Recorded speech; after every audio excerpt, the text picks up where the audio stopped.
मुगल साम्राज्य की राजधानी आगरा अपनी भव्यता और बादशाह अकबर के न्याय के लिए पूरी दुनिया में प्रसिद्ध थी।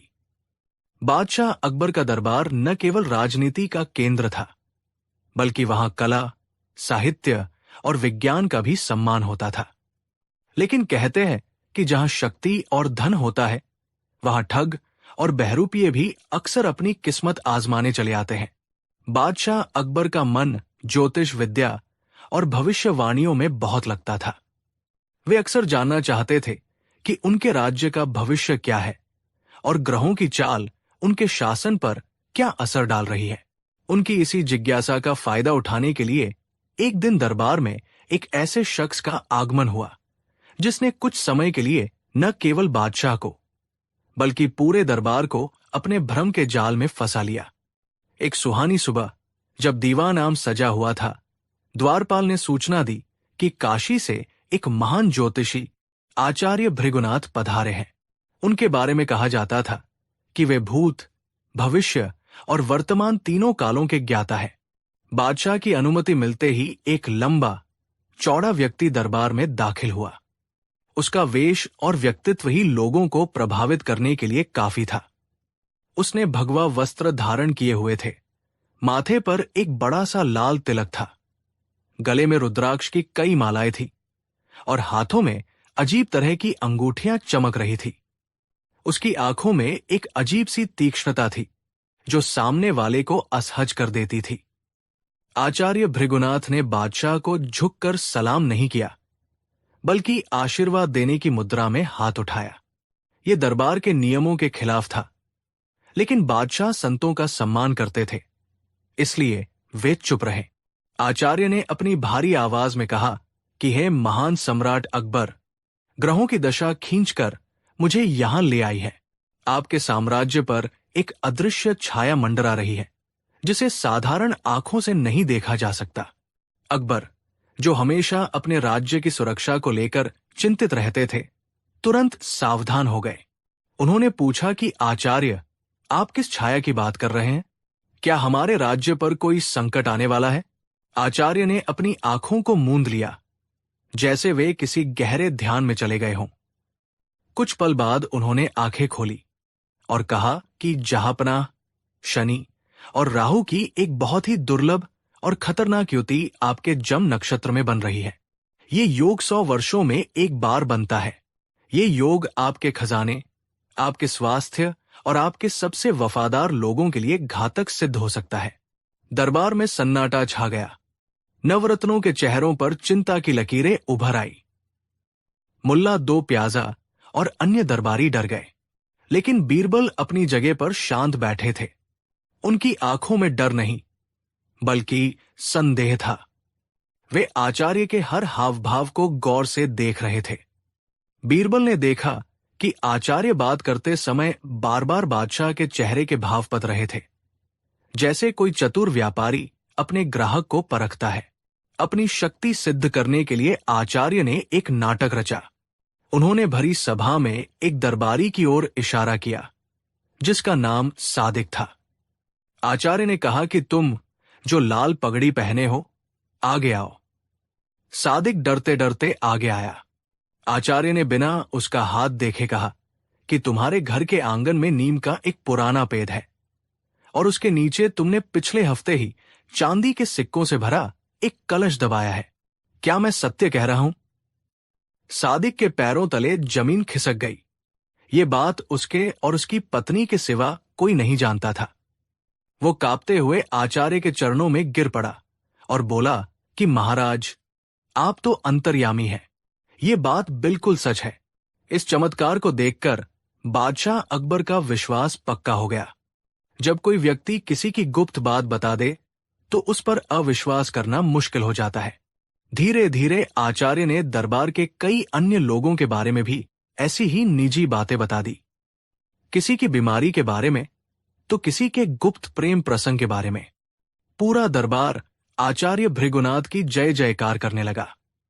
बादशाह अकबर ने आचार्य को शाही मेहमान खाने में रहने का न्योता दिया और उनकी हर सुविधा का ख्याल रखने का आदेश दिया। अगले कुछ दिनों तक आचार्य का प्रभाव बढ़ता ही गया। अब वे बादशाह के निजी सलाहकार बन गए थे। राज्य के फैसले मंत्रियों की सलाह से नहीं, बल्कि आचार्य की भविष्यवाणियों के आधार पर लिए जाने लगे। आचार्य ने कहा कि दक्षिण दिशा में युद्ध करना अभी शुभ नहीं है, तो सेना रोक दी गई। उन्होंने कहा कि शाही खजाने का मुंह उत्तर की ओर होना चाहिए, तो तिजोरियां बदलवा दी गई। लेकिन सबसे बड़ी समस्या तब आई जब आचार्य ने अपने असली इरादे जाहिर करना शुरू किए। एक दिन एकांत में आचार्य ने बादशाह से कहा कि जहांपनाह, वो संकट जिसका मैंने जिक्र किया था अब बहुत करीब आ गया है।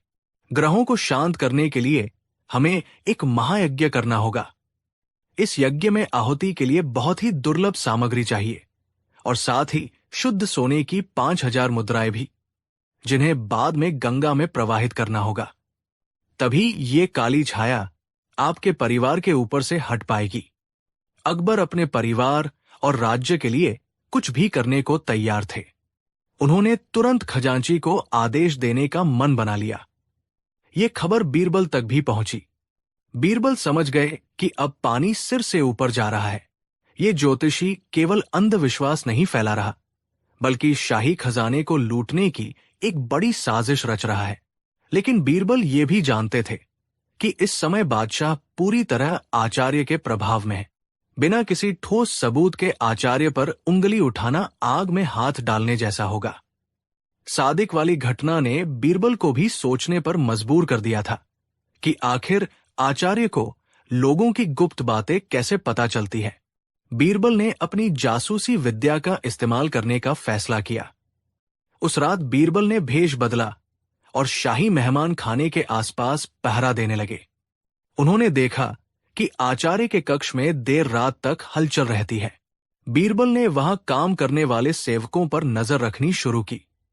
उन्होंने ध्यान दिया कि एक विशेष सेवक, जिसका नाम रामू था, वो दरबारियों के घरों में बहुत आता जाता है और वही सेवक आचार्य के लिए भोजन और अन्य सामग्री लेकर जाता है। बीरबल ने रामू को पकड़ने की योजना बनाई।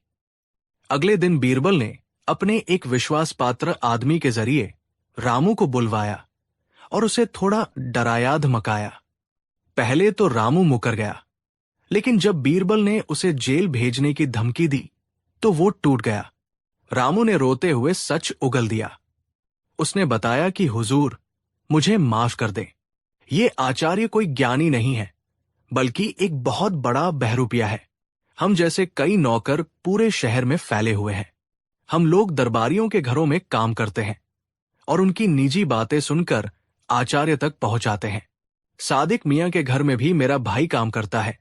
उसी ने नीम के पेड़ और सिक्कों वाली बात सुनी थी और आचार्य को बता दी थी। इसी सूचना के आधार पर आचार्य सबको चमत्कार दिखाते हैं।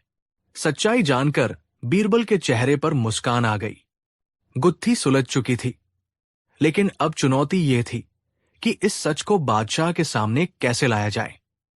अगर वे सीधे जाकर कहेंगे तो आचार्य मुकर जाएंगे और बादशाह शायद बीरबल की बात न माने।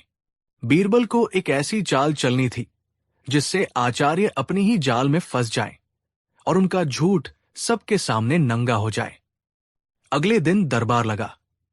बादशाह अकबर ने घोषणा की कि कल से महायज्ञ शुरू होगा और 5000 स्वर्ण मुद्राएं आचार्य को सौंपी जाएंगी। आचार्य भृगुनाथ के चेहरे पर विजय की मुस्कान थी। उन्हें लगा कि उनकी लॉटरी लग गई है। तभी बीरबल अपनी जगह से उठे और बोले कि जहांपनाह, गुस्ताखी माफ हो। मैं आचार्य जी की विद्या से बहुत प्रभावित हूं। हमारे राज्य का सौभाग्य है कि इतना बड़ा ज्ञानी हमारे बीच है। लेकिन मेरे मन में एक छोटी सी शंका है।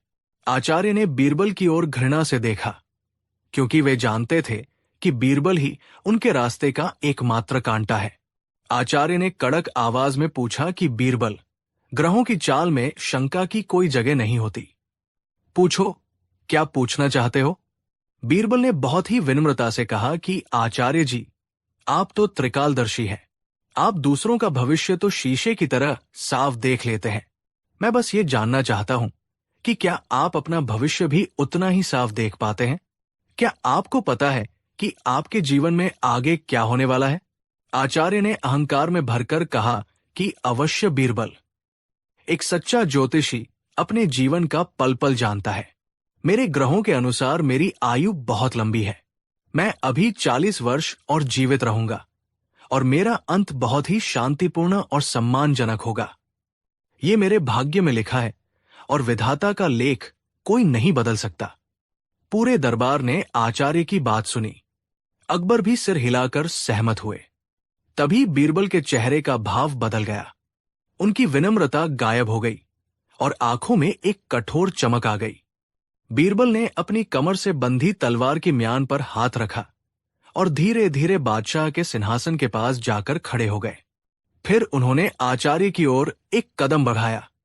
बीरबल ने कड़कती आवाज में पूछा कि आचार्य जी, एक बार फिर सोच लीजिए, क्या आप वाकई 40 साल और जिएंगे? क्या आपके ग्रहों में कोई दुर्घटना, कोई चोट या अकाल मृत्यु का योग तो नहीं है? आचार्य थोड़ा घबराए, लेकिन अपने झूठ पर कायम रहे। उन्होंने कहा कि बीरबल, मैंने गणना कर ली है। मेरी मृत्यु आज से ठीक 40 साल बाद पूर्णिमा की रात को होगी। इसमें रत्ती भर भी संदेह नहीं है। तुम मेरे ज्ञान की परीक्षा लेना बंद करो। जैसे ही आचार्य ने ये बात कही, बीरबल ने बिजली की फुर्ती से अपनी तलवार म्यान से खींच ली। तलवार की चमक से पूरा दरबार चौंक गया। बीरबल ने छलांग लगाई और आचार्य की गर्दन पर अपनी नंगी तलवार रख दी। दरबार में हाहाकार मच गया। बादशाह अकबर अपनी जगह से खड़े हो गए और चिल्लाए कि बीरबल, ये क्या पागलपन है? अपनी तलवार नीचे करो। लेकिन बीरबल टस से मस नहीं हुए। तलवार की धार आचार्य की गर्दन को छू रही थी। आचार्य भृगुनाथ का पसीना छूट गया। उनका पूरा शरीर कांपने लगा। उनकी सारी हैकड़ी हवा हो गई। मौत को इतना करीब देखकर उनके मुंह से आवाज नहीं निकल रही थी। बीरबल ने बादशाह की तरफ देखे बिना आचार्य की आंखों में आंखें डालकर पूछा कि ऐ महान ज्योतिषी, अब बताओ, तुम्हारा ज्ञान क्या कहता है? तुम अभी इसी पल मरने वाले हो या 40 साल बाद? अगर मैंने अभी तुम्हारी गर्दन काट दी तो तुम्हारी भविष्यवाणी झूठी साबित होगी और तुम एक ढोंगी कहलाओगे। और अगर तुम जिंदा बच गए तो वो मेरी दया होगी, तुम्हारे ग्रहों का खेल नहीं। जल्दी बताओ, तुम्हारे प्राण कब निकलेंगे? अभी या 40 साल बाद? आचार्य की स्थिति बहुत दयनीय हो गई थी। वे समझ गए कि वे बुरी तरह फंस चुके हैं। अगर वे कहते हैं कि वे नहीं मरेंगे, तो बीरबल उसी वक्त गर्दन काटकर उन्हें झूठा साबित कर सकते थे। और अगर वे कहते हैं कि वे अभी मरेंगे, तो इसका मतलब होगा कि उनकी 40 साल वाली भविष्यवाणी झूठी थी। यानी हर हाल में उनका झूठ पकड़ा जाना तय था। मौत के डर से आचार्य भृगुनाथ बीरबल के पैरों में गिर पड़े। वे गिड़गिड़ाने लगे कि मुझे माश कर दे दीवान जी, मुझे माश कर दे जहांपना। मैं कोई ज्योतिषी नहीं हूं, मैं तो बस एक साधारण बहरूपिया हूं। मुझे भविष्य का भाव भी नहीं पता। मैंने जो कुछ भी कहा वो सब झूठ था। मुझे जीवनदान दे दे। बीरबल ने अपनी तलवार वापस म्यान में रखी और मुस्कुराए। दरबार में सन्नाटा छा गया था, लेकिन अब यह सन्नाटा डर का नहीं, बल्कि हैरानी का था। बादशाह अकबर अपनी जगह पर वापस बैठ गए। उनका चेहरा गुस्से से लाल हो रहा था। उन्हें विश्वास नहीं हो रहा था कि जिस व्यक्ति को उन्होंने इतना सम्मान दिया, वो एक मामूली ठग निकला। अकबर ने कड़क आवाज में पूछा कि बीरबल, ये क्या तमाशा है और इस पाखंडी ने अभी क्या कबूल किया? बीरबल ने हाथ जोड़कर कहा कि जहांपनाह, माफ कीजिएगा कि मुझे दरबार में शस्त्र उठाना पड़ा, लेकिन झूठ की दीवार इतनी मजबूत थी कि उसे तोड़ने के लिए मुझे भय का हथौड़ा चलाना पड़ा। ये व्यक्ति कोई ज्ञानी नहीं है। इसने अपनी जासूसों की मदद से दरबारियों की निजी बातें पता की और उन्हें भविष्यवाणी बताकर हम सबको मूर्ख बनाया। सादिक के घर के आंगन की बात भी इसके जासूस नौकर ने इसे बताई थी। इसका मकसद सिर्फ वो 5000 स्वर्ण मुद्राएं ठगना था। बादशाह अकबर ने आचार्य से पूछा कि क्या बीरबल सच कह रहे हैं? कांपते हुए आचार्य ने सब सच कबूल कर लिया। उसने अपनी जासूसी के नेटवर्क के बारे में भी बता दिया। बादशाह अकबर बीरबल की बुद्धिमानी और सूझबूझ से बहुत प्रसन्न हुए। उन्होंने कहा कि बीरबल, आज तुमने न केवल शाही खजाना लुटने से बचाया, बल्कि हमें अंधविश्वास के गहरे गड्ढे में गिरने से भी बचा लिया।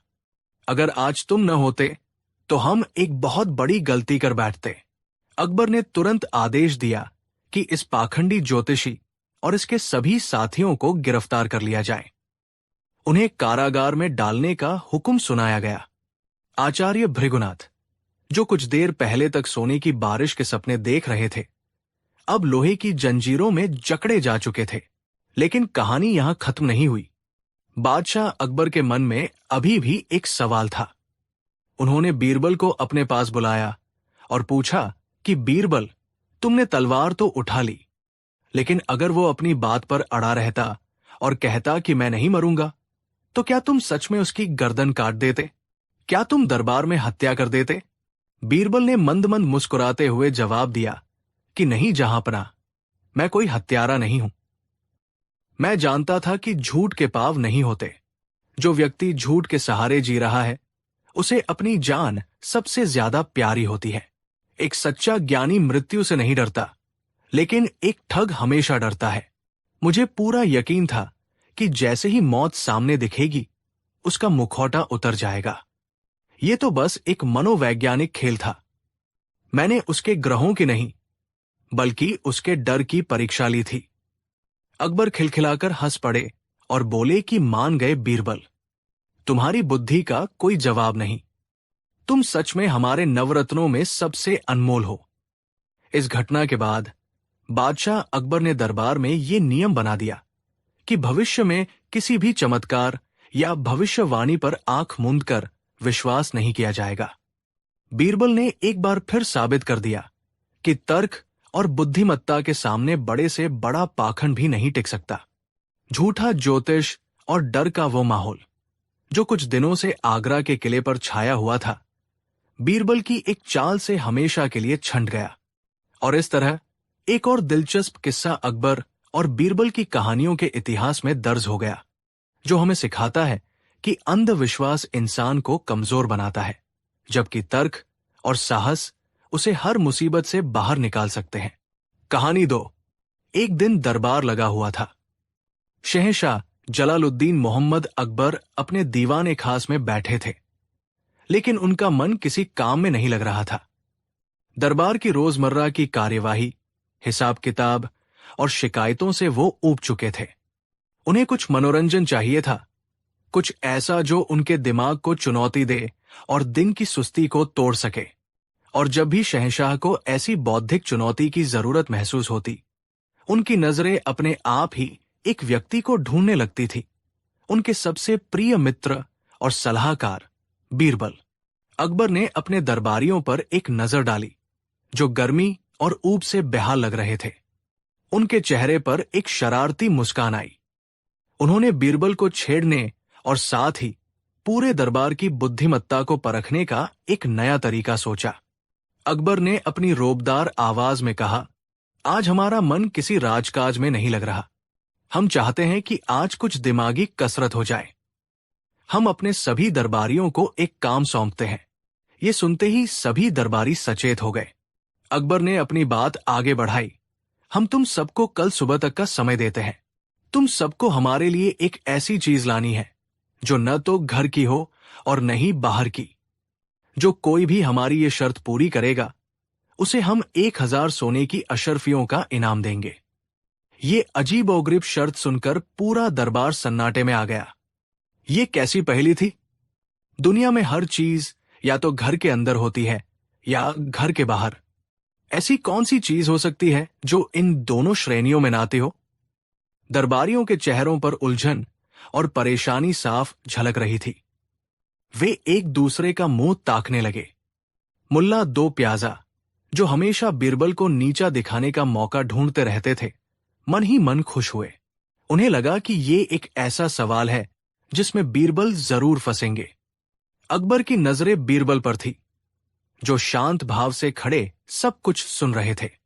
उनके चेहरे पर न कोई हैरानी थी, न कोई परेशानी, बस एक हल्की सी रहस्यमयी मुस्कान थी। अकबर ने पूछा, क्यों बीरबल, क्या तुम हमारी इस छोटी सी ख्वाहिश को पूरा कर पाओगे, या तुम्हारी अक्ल ने भी आज जवाब दे दिया? बीरबल ने अदब से सिर झुकाकर कहा, जहांपनाह, आपका हर हुक्म सिर आंखों पर। मैं कल सुबह आपकी सेवा में वह चीज जरूर पेश करूंगा जो न घर की होगी न बाहर की। बीरबल का आत्मविश्वास देखकर अकबर की उत्सुकता और बढ़ गई। दरबार बर्खास्त हुआ और सभी दरबारी इसी उधेड़बुन में अपने अपने घरों को लौट गए कि आखिर ऐसी कौन सी चीज हो सकती है। उस शाम आगरा के हर अमीर और दरबारी के घर में खलबली मची हुई थी। कोई अपने बगीचे की मिट्टी देख रहा था, ये सोचकर कि ये न घर की है न बाहर की, तो कोई आसमान की ओर इशारा कर रहा था। किसी ने पानी को सोचा तो किसी ने हवा को, लेकिन हर चीज किसी न किसी तर्क से या तो घर की साबित हो जाती थी या बाहर की। सेनापति मान सिंह ने सोचा कि वो अपने घोड़े की लगाम ले जाएंगे, क्योंकि घोड़ा तो बाहर रहता है पर लगाम घर में रखी जाती है। लेकिन फिर उन्हें लगा कि ये तर्क बहुत कमजोर है। वित्त मंत्री टोडरमल ने हिसाब किताब की एक ऐसी बही के बारे में सोचा जिसमें सल्तनत और घर दोनों का हिसाब हो, लेकिन ये भी शर्त पर खरी नहीं उतर रही थी। मुल्ला दो प्याजा ने एक बहुत ही चालाकी भरी योजना बनाई। उन्होंने सोचा कि वो अपने घर के दरवाजे की चौखट ही उखाड़ कर ले जाएंगे। उनका तर्क था कि चौखट घर और बाहर के बीच में होती है, इसलिए वो न पूरी तरह घर की है न पूरी तरह बाहर की। वो अपनी इस तरकीब पर बहुत खुश थे और बीरबल की हार का सपना देखने लगे। उधर बीरबल अपने घर में आराम से बैठे थे। उनकी पत्नी ने जब उनसे इस पहेली के बारे में पूछा तो वो बस मुस्कुरा दिए और कहा, बेगम, शहंशाह ने कोई चीज लाने को कहा है, कोई वस्तु नहीं। कभी कभी सबसे मुश्किल सवालों के जवाब सबसे सरल होते हैं, बस देखने का नजरिया बदलना पड़ता है। अगली सुबह दरबार फिर से सज गया। शहंशाह अकबर अपने सिंहासन पर विराजमान थे और उनकी आंखें दरवाजे पर टिकी थी। वो ये देखने के लिए बेचैन थे कि उनके दरबारी क्या क्या लेकर आए हैं। एक एक करके दरबारी अपनी अपनी अनोखी चीजों के साथ हाजिर होने लगे। एक दरबारी एक गमले में लगा पौधा लेकर आया और बोला, जहांपनाह, ये पौधा घर के आंगन में उगता है, इसलिए ये न पूरी तरह घर के अंदर है न पूरी तरह बाहर। अकबर ने सिर हिला दिया, नहीं, आंगन घर का ही हिस्सा माना जाता है, ये चीज घर की हुई। दूसरे दरबारी ने एक पालतू तोता पेश किया। हुजूर, ये तोता रहता तो घर में है, पर है तो एक बाहरी पंछी। अकबर ने उसे भी नकार दिया। जो चीज घर में पाली जाए वो घर की ही कहलाती है। अब मुल्ला दो प्याजा की बारी आई। वो बड़े गर्व के साथ अपने दो नौकरों की मदद से दरवाजे की एक भारी भरकम चौखट उठाकर लाए। उसे देखकर दरबार में कुछ लोग हंस पड़े। मुल्ला ने कहा, आलम पनाह, देखिए, ये है वो चीज जो न घर की है न बाहर की। ये चौखट घर और बाहर को जोड़ती भी है और अलग भी करती है, ये ठीक बीच में होती है। अकबर एक पल के लिए सोच में पड़ गए। मुल्ला का तर्क कुछ हद तक सही लग रहा था, लेकिन फिर उन्होंने कहा, मुल्ला जी, तुम्हारी सोच अच्छी है, पर चौखट घर की दीवार का ही एक हिस्सा है और दीवार घर की होती है, इसलिए ये चीज भी घर की ही मानी जाएगी। मुल्ला दो प्याजा का मुंह उतर गया। उनकी सारी मेहनत पर पानी फिर गया था। एक एक करके सभी दरबारियों ने अपनी हार मान ली। अब सबकी नजरें बीरबल पर थी, जो अभी तक खाली हाथ खड़े थे। अकबर ने पूछा, बीरबल, लगता है आज तुम भी खाली हाथ आए हो। कहाँ है वो चीज जो न घर की है न बाहर की? बीरबल मुस्कुराए और बोले, जहांपनाह, मैं वो चीज अपने साथ ही लाया हूं। बस उसे पेश करने के लिए मुझे आपकी इजाजत और दरबार के बीच में थोड़ी सी खाली जगह चाहिए। अकबर ने उत्सुकता से कहा, इजाजत है। बीरबल दरबार के बीचों बीच गए। उनके हाथ में एक छोटा सा बक्सा था। सब सोचने लगे कि इस छोटे से बक्से में ऐसी कौन सी अनोखी चीज हो सकती है। बीरबल ने बक्सा खोला और उसमें से कुछ निकाला। वो चीज थी एक छोटा सा मिट्टी का दिया और एक माचिस। ये देखकर सब हैरान रह गए। दिया? ये भला कौन सी अनोखी चीज हुई? लेकिन बीरबल का असली काम तो अब शुरू होना था। उन्होंने दरबार के बीचों बीच एक छोटा सा गड्ढा खोदना शुरू कर दिया। सभी दरबारी और शहंशाह अकबर हैरानी से देख रहे थे कि बीरबल ये क्या कर रहे हैं। जब लगभग 1 हाथ गहरा गड्ढा खुद गया तो बीरबल ने वह दिया उस गड्ढे के अंदर रख दिया और उसे जला दिया। दिए की छोटी सी लौ उस गड्ढे में टिमटिमाने लगी। फिर बीरबल ने पास में रखी एक बड़ी सी टोकरी उठाई और उस गड्ढे को ऊपर से ढक दिया, जिससे दिया और उसकी रोशनी बाहर से दिखाई न दे। अब बीरबल सीधे खड़े हुए। उन्होंने शहंशाह को सलाम किया और बोले, जहांपनाह, मैंने आपकी शर्त पूरी कर दी है। इस टोकरी के नीचे वो चीज मौजूद है जो न घर की है न बाहर की। पूरा दरबार उलझन में था। अकबर खुद कुछ समझ नहीं पा रहे थे। उन्होंने पूछा, बीरबल, साफ साफ बताओ, ये क्या मजाक है? इस टोकरी के नीचे ऐसा क्या है? बीरबल ने बड़ी विनम्रता से समझाना शुरू किया, जहांपनाह, इस टोकरी के नीचे एक जलता हुआ दिया है। दिए से निकलती रोशनी ही वह चीज है जो मैंने आपके लिए पेश की है। रोशनी? अकबर ने हैरानी से पूछा, वो कैसे?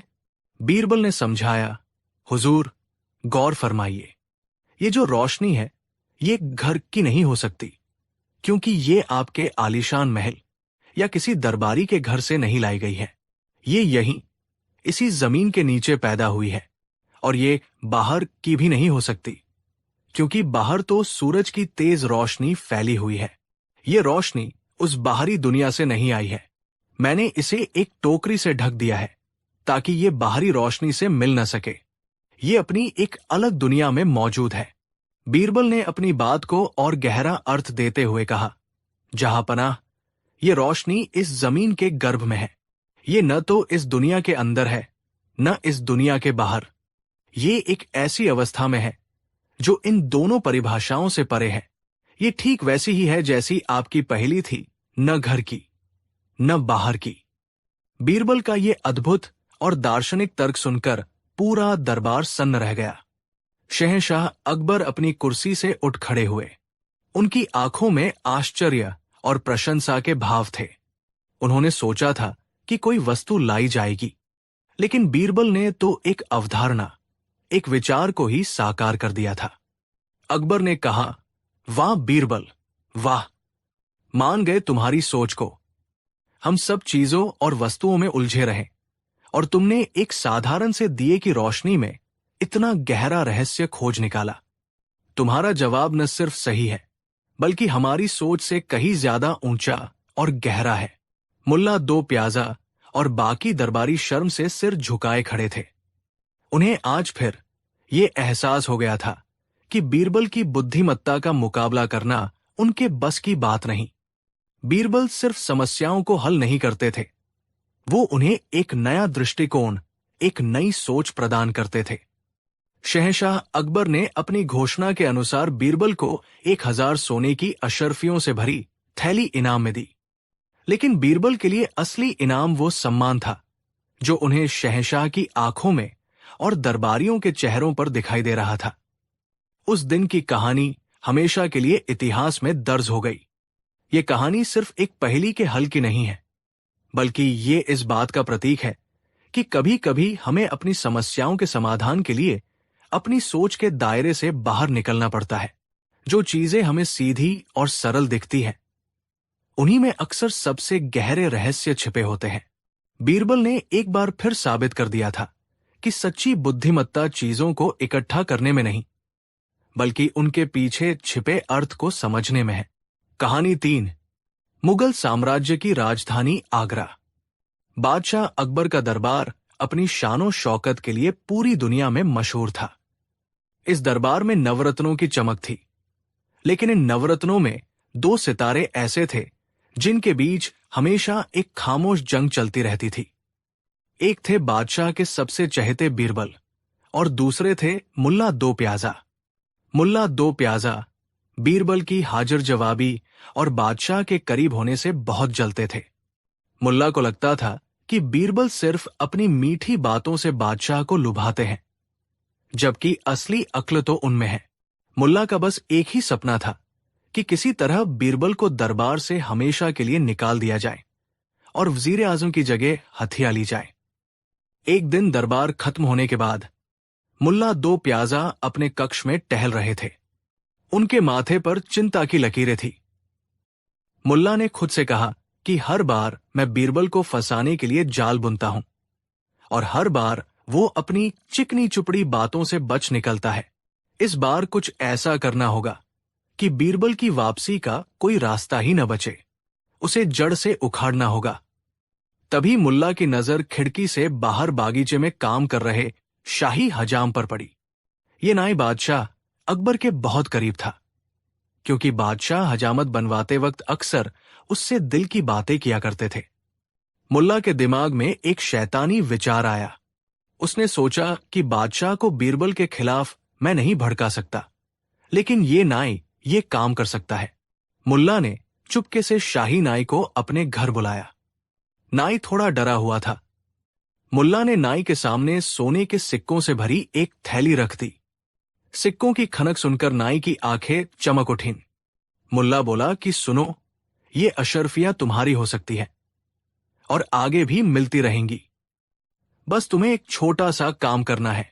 नाई ने लालच में आकर पूछा कि हुक्म करे हुजूर, मुझे क्या करना होगा? मुल्ला ने अपनी योजना समझाई कि अगली बार जब तुम बादशाह की हजामत बनाओ तो तुम्हें उन्हें अपनी बातों में फंसाना है। तुम्हें उनसे कहना है कि कल रात तुमने सपने में बादशाह के वालिद मरहूम हुमायूं साहब को देखा था और वो स्वर्ग में बहुत उदास थे। नाई घबरा गया और बोला कि लेकिन हुजूर, बादशाह तो समझ जाएंगे कि मैं झूठ बोल रहा हूं।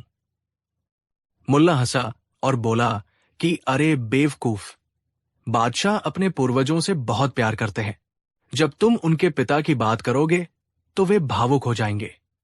तुम्हें बस ये कहना है कि हुमायूं साहब को स्वर्ग में एक अच्छे मनोरंजन करने वाले की कमी खल रही है। उन्हें वहां कोई हंसाने वाला चाहिए। और पृथ्वी पर बीरबल से बेहतर हंसाने वाला कौन है? साजिश तय हो गई। मुल्ला का प्लान बहुत सीधा लेकिन खतरनाक था कि बादशाह के जज्बातों का फायदा उठाकर बीरबल को हमेशा के लिए स्वर्ग भेज दिया जाए, यानी मार दिया जाए। अगली सुबह नाई बादशाह अकबर की हजामत बनाने पहुंचा। बादशाह शांत बैठे थे। नाई ने अपना उस्तरा तेज किया और धीरे से बोला कि जहांपनाह, गुस्ताखी माफ हो, लेकिन कल रात मुझे एक बहुत ही अजीब और रूहानी सपना आया। अकबर ने पूछा कि कैसा सपना? नाई ने नाटक करते हुए कहा कि हुजूर, मैंने देखा कि मैं स्वर्ग के बागीचे में खड़ा हूं। वहां आपके पिता मरहूम बादशाह हुमायूं तशरीफ फरमा थे। वे बहुत रोशन लग रहे थे, लेकिन अकबर एकदम सीधे हो गए और पूछा कि लेकिन क्या? क्या अब्बाजान किसी तकलीफ में थे? नाई ने उदास चेहरा बनाया और कहा कि तकलीफ तो नहीं जहांपना, लेकिन वे बहुत बोर हो रहे थे। उन्होंने मुझसे कहा कि स्वर्ग में सब कुछ है, ऐशो आराम है, पर कोई दिल बहलाने वाला नहीं है। कोई ऐसा नहीं है जो अपनी चतुराई और बातों से उनका मन लगा सके। उन्होंने फरमाया है कि आगरा से उनके सबसे प्रिय और चतुर व्यक्ति को उनके पास भेजा जाए। अकबर भावुक हो गए। पिता के प्रति प्रेम में उनकी आंखों में आंसू आ गए। उन्होंने सोचा कि अब्बाजान वहां अकेले हैं, मुझे उनकी इच्छा पूरी करनी ही होगी। अकबर ने नाई से पूछा कि मेरे राज्य में सबसे चतुर और हाजिर जवाब तो सिर्फ एक ही शख्स है। नाई ने तुरंत कहा कि जी हुजूर, बीरबल। अगर आप बीरबल को स्वर्ग भेज दें तो आपके पिता की रूह को बहुत सुकून मिलेगा। अकबर ने बिना सोचे समझे ये तय कर लिया कि बीरबल को स्वर्ग भेजा जाएगा। उसी दोपहर दरबार में बीरबल को तलब किया गया। मुल्ला दो प्याजा अपनी हंसी छिपाने की कोशिश कर रहे थे। उन्हें लग रहा था कि आज उनकी जीत पक्की है। अकबर ने भारी मन से कहा कि बीरबल, हम तुमसे बहुत प्यार करते हैं, लेकिन हमारे वालिद की चुशी हमारे लिए सबसे ऊपर है। उन्होंने स्वर्ग से पैगाम भेजा है कि उन्हें वहां तुम्हारी जरूरत है। बीरबल को माजरा समझते देर नहीं लगी। उन्होंने कनखियों से मुल्ला दो प्याजा और नाई को एक दूसरे को देख मुस्कुराते हुए देख लिया था। बीरबल समझ गए कि ये स्वर्ग की यात्रा असल में उनकी मौत की यात्रा है।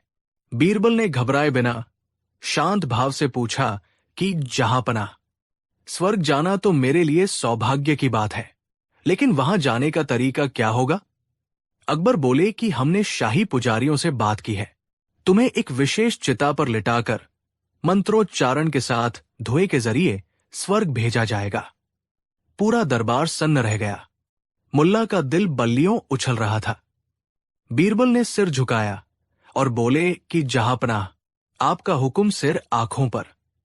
मैं स्वर्ग जाने को तैयार हूं, लेकिन मेरी दो शर्तें हैं। अकबर ने पूछा कि क्या शर्तें हैं? बीरबल बोले कि पहली शर्त यह है कि मुझे अपनी यात्रा की तैयारी के लिए 1 महीने का समय दिया जाए। मुझे अपने परिवार के लिए इंतजाम करना है और कुछ दान पुण्य करना है। और दूसरी शर्त यह है कि मैं अपने घर के पास वाले शमशान से ही स्वर्ग जाना चाहूंगा, ताकि मेरे पूर्वज भी मुझे देख सकें। अकबर ने मुल्ला की तरफ देखा। मुल्ला को लगा कि 1 महीने में क्या ही हो जाएगा, मरना तो इसे है ही। मुल्ला ने इशारा किया कि शर्तें मान ली जाएं। अकबर ने कहा कि मंजूर है, 1 महीने बाद तुम्हें स्वर्ग भेजा जाएगा। बीरबल घर लौटे, लेकिन वे डरने वालों में से नहीं थे। उन्होंने तुरंत अपने सबसे वफादार कारीगरों को बुलाया। बीरबल ने उस जगह का चुनाव किया जहां उनकी चिता सजनी थी। वो जगह उनके घर के बाड़े के ठीक पीछे थी। बीरबल ने कारीगरों को आदेश दिया कि यहां से लेकर मेरे घर के शयन कक्ष तक एक गुप्त सुरंग खोदी जाए। अगले 1 महीने तक, जब पूरी दुनिया को लग रहा था कि बीरबल पूजा पाठ कर रहे हैं, असल में बीरबल और उनके कारीगर दिन रात एक करके जमीन के नीचे सुरंग बना रहे थे। सुरंग का एक सिरा ठीक उस जगह खुलता था जहां चिता बनाई जाने वाली थी। बीरबल ने उस जगह को खोखला रखा और ऊपर से लकड़ियां इस तरह सजवाई की हवा आने की जगह रहे और वे आसानी से नीचे खिसक सके। 1 महीना पूरा हुआ। सुरंग तैयार थी। मुल्ला 2 प्याजा दिन गिन रहे थे। तय दिन आ गया। हजारों की भीड़ जमा थी। बादशाह अकबर भी वहां मौजूद थे। उनकी आंखों में आंसू थे। मुल्ला 2 प्याजा और नाई सबसे आगे खड़े थे। उनके चेहरे पर एक शैतानी संतोष था। बीरबल को फूलों से लदी चिता पर लेटाया गया। जैसे ही आग लगाई गई और धुआं उठना शुरू हुआ, बीरबल बड़ी सफाई से धुएं की आड़ में लकड़ियों के नीचे बनी गुप्त जगह में खिसक गए और वहां से सुरंग के रास्ते सीधे अपने घर पहुंच गए। बाहर आग धधक उठी। मुल्ला 2 प्याजा ने राहत की सांस ली। मुल्ला ने नाई के कान में कहा कि आखिरकार कांटा निकल गया। अब दरबार में मेरा राज होगा। सबको यकीन हो गया कि बीरबल जलकर राख हो चुके हैं और स्वर्ग सिधार गए हैं। अगले 6 महीने तक बीरबल अपने घर में ही छिपे रहे। उन्होंने घर से बाहर कदम नहीं रखा। इस दौरान उन्होंने अपने बाल और दाढ़ी बढ़ने दी। उनके बाल कंधों तक आ गए और दाढ़ी बेतहाशा बढ़ गई। वे बिल्कुल एक जंगली साधु या किसी रूह की तरह दिखने लगे। दूसरी तरफ दरबार में मुल्ला 2 प्याजा का रुतबा बढ़ गया था। बीरबल की कुर्सी अब मुल्ला को मिल गई थी। नाई भी बहुत खुश था, क्योंकि उसे मुल्ला से खूब इनाम मिल रहे थे। बादशाह अकबर अक्सर बीरबल को याद करते, लेकिन मुल्ला उन्हें दिलासा देते कि वो तो स्वर्ग में मजे कर रहे होंगे। मुल्ला को अब पूरा यकीन हो गया था कि बीरबल अब कभी वापस नहीं आएंगे।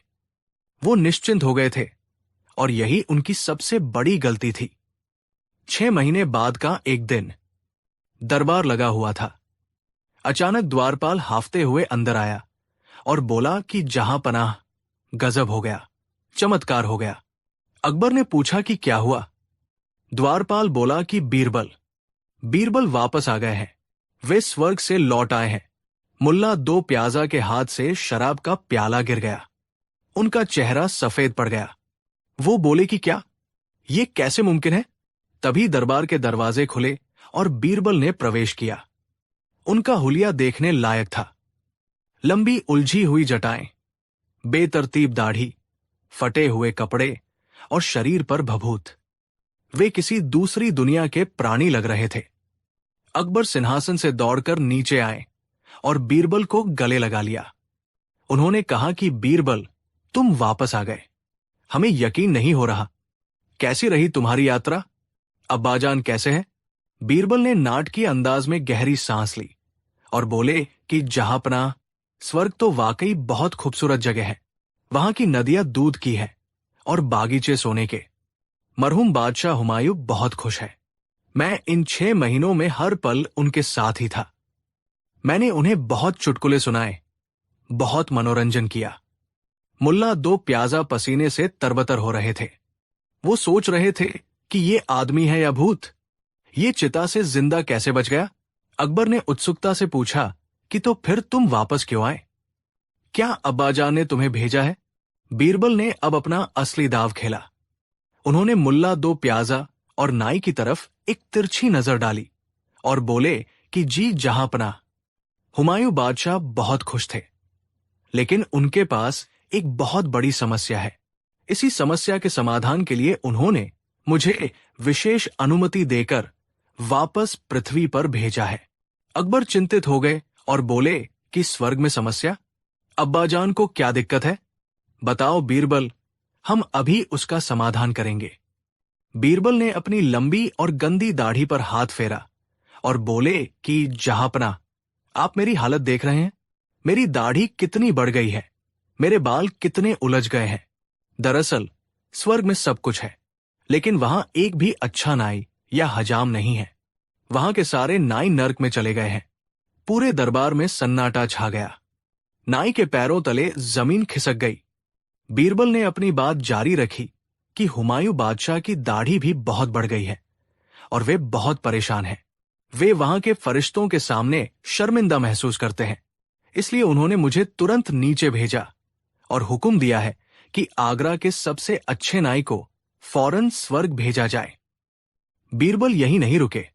उन्होंने मुल्ला की तरफ इशारा करते हुए कहा कि और जहांपनाह, बादशाह सलामत ने यह भी कहा कि स्वर्ग में मनोरंजन तो हो गया, लेकिन अब उन्हें अपने कामकाज और फैसलों में मदद के लिए एक ऐसे वजीर की जरूरत है जो दो प्याजा जैसा अक्लमंद हो। बीरबल के चुटकुलों से उनका मन भर गया है। अब उन्हें मुल्ला जी की बुद्धिमानी वहां चाहिए।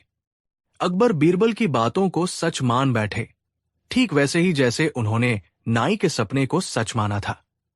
अकबर तुरंत मुड़े और नाई की तरफ देखा और कहा कि तुम्हारे पास तो बड़ा सौभाग्य है। तुमने अब्बाजान का सपना देखा था, अब तुम खुद उनकी सेवा में जाओगे। अकबर ने आदेश दिया कि सिपाहियों, चिता तैयार करो। नाई को और मुल्ला दो प्याजा को तुरंत स्वर्ग भेजने का इंतजाम किया जाए। मेरे वालिद इंतजार कर रहे होंगे। अब बारी मुल्ला दो प्याजा और नाई के रोने की थी। नाई तो तुरंत बादशाह के पैरों में गिर पड़ा और गिड़गिड़ाने लगा कि रहम जहांपनाह, रहम, मैं मरना नहीं चाहता। मैंने झूठ बोला था, मुझे कोई सपना नहीं आया था। अकबर हैरान रह गए और बोले कि क्या तुमने झूठ बोला था? तब नाई ने डर के मारे तोते की तरह सब कुछ उगल दिया। वो बोला कि मुझे माफ कर दे हुजूर, ये सब मेरी योजना नहीं थी। मुझे मुल्ला दो प्याजा ने सिखाया था। उन्होंने मुझे अशर्फिया दी थी और कहा था कि अगर मैं बीरबल को स्वर्ग भेजने का नाटक करूंगा तो वे मुझे और इनाम देंगे। ये सब मुल्ला की साजिश थी बीरबल को मारने के लिए। अकबर का चेहरा गुस्से से लाल हो गया। उन्होंने मुल्ला दो प्याजा की तरफ देखा जो अब कांप रहे थे। अकबर ने दहाड़ा कि मुल्ला, क्या यह सच है? मुल्ला के पास अब बचने का कोई रास्ता नहीं था। बीरबल का हास्य का बदला पूरा हो चुका था। बीरबल ने न सिर्फ अपनी जान बचाई थी, बल्कि मुल्ला को उसी के खोदे हुए गड्ढे में गिरा दिया था। अकबर ने गुस्से में कहा कि मुल्ला, हमने तुम्हें नवरत्न माना और तुमने हमारे ही दरबार में हत्या की साजिश रची, और वो भी हमारे पिता के नाम का इस्तेमाल करके। मुल्ला सिर झुकाए खड़े रहे। अकबर ने फैसला सुनाया कि इस गुनाह के लिए नाई और मुल्ला दो प्याजा दोनों को कालकोरी में डाल दिया जाए और कल सुबह फांसी दे दी जाए। तभी बीरबल आगे आए। उनकी आंखों में अब भी वही सौम्य मुस्कान थी। उन्होंने कहा कि जहांपनाह, गुस्ताखी माफ, लेकिन मेरी एक विनती है। अकबर ने कहा कि कहो बीरबल। बीरबल बोले कि जहांपनाह, इन्हें फांसी मत दीजिए। मुल्ला जी ने चाहे मेरी जान लेने की कोशिश की हो, लेकिन है तो वे हमारे दरबार के ही सदस्य। और रही बात स्वर्ग की, तो मैंने वहां देखा कि वहां सच में हसीमजाग की कमी है। अगर हम मुल्ला जी को मार देंगे तो धरती पर मेरी होड़ किससे होगी? इनके बिना मुझे भी दरबार सुना लगेगा। इनकी ईर्ष्या ही तो मेरी बुद्धि को धार देती है। बीरबल ने हंसते हुए कहा कि इन्हें बस इतना दंड दे कि ये मेरी हजामत बनाए और मेरी ये बढ़ी हुई दाढ़ी साफ करें, क्योंकि असली नाई तो अब भरोसे के लायक रहा नहीं। बादशाह अकबर बीरबल की दरियादिली देखकर मुस्कुरा दिए। उन्होंने फांसी की सजा रद्द कर दी, लेकिन मुल्ला दो प्याजा और नाई को दरबार से बहुत बेइज्जत किया और मुल्ला को कई महीनों तक वेतन नहीं दिया गया। उस दिन मुल्ला दो प्याजा को समझ आ गया कि बीरबल से पंगा लेना मतलब आसमान पर थूकने जैसा है, जो वापस अपने ही चेहरे पर गिरता है। दोस्तों, इस कहानी से हमें ये सीख मिलती है कि दूसरों के लिए गड्ढा खोदने वाला अक्सर खुद ही उसमें गिरता है। बुद्धि और धैर्य से बड़ी मुसीबत और यहां तक कि मौत को भी टाला जा सकता है। बीरबल ने साबित कर दिया कि बदला लेने के लिए तलवार की नहीं, बल्कि सही समय और सही कहानी की जरूरत होती है। कहानी 4। हिंदुस्तान की सरजमी पर जब मुगलिया सल्तनत का परचम लहरा रहा था, तब शहंशाह जलालुद्दीन मोहम्मद अकबर का नाम सूरज की तरह चमकता था। उनके दरबार की शानो शौकत की मिसालें दूर दूर तक दी जाती थी, लेकिन इस चमकते दरबार में एक हीरा ऐसा भी था जिसकी चमक के आगे बड़े बड़े सुरमाओं और ज्ञानियों की आंखें चौंधिया जाती थी। वो हीरा थे बीरबल। ये कहानी दोस्ती, बुद्धिमत्ता और एक ऐसी चुनौती की है जिसने पूरे मुगल साम्राज्य को सोचने पर मजबूर कर दिया था। ये कहानी है एक विशालकाय हाथी और बीरबल की अनोखी सूझबूझ की। सुबह का वक्त था। यमुना के किनारे से आती ठंडी हवाएं आगरा के किले की दीवारों को छूकर दरबार में एक ताजगी भर रही थी।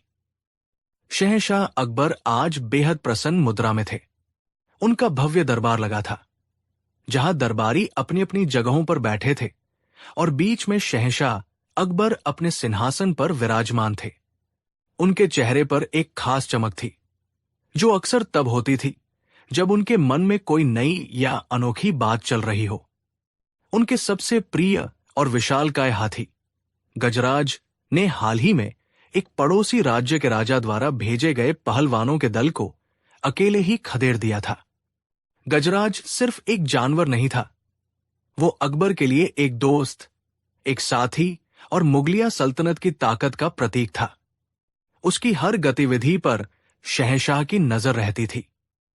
शहंशाह अकबर ने अपने दरबारियों को देखते हुए गर्व भरी आवाज में कहा, माशाल्लाह, हमारे गजराज की क्या शान है। उसकी एक चिंगाड़ से दुश्मनों के दिल दहल जाते हैं। उसकी ताकत का कोई मुकाबला नहीं।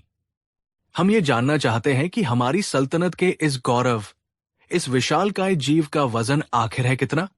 शहंशाह का सवाल सुनते ही दरबार में अचानक सन्नाटा छा गया। सब एक दूसरे का मुंह देखने लगे। ये सवाल जितना सीधा था, उसका जवाब उतना ही मुश्किल। उस जमाने में जानवरों, खासकर इतने बड़े हाथी को तौलने के लिए कोई तराजू या मशीन नहीं हुआ करती थी। ये एक असंभव सी लगने वाली चुनौती थी। अकबर के वित्त मंत्री टोडरमल, जो हर चीज को आंकड़ों और हिसाब किताब में तौलते थे, आगे आए और सिर झुकाकर बोले, जहांपनाह, गुस्ताखी माफ हो, लेकिन इतने बड़े जीव को तौलने का कोई जरिया हमारे पास मौजूद नहीं है।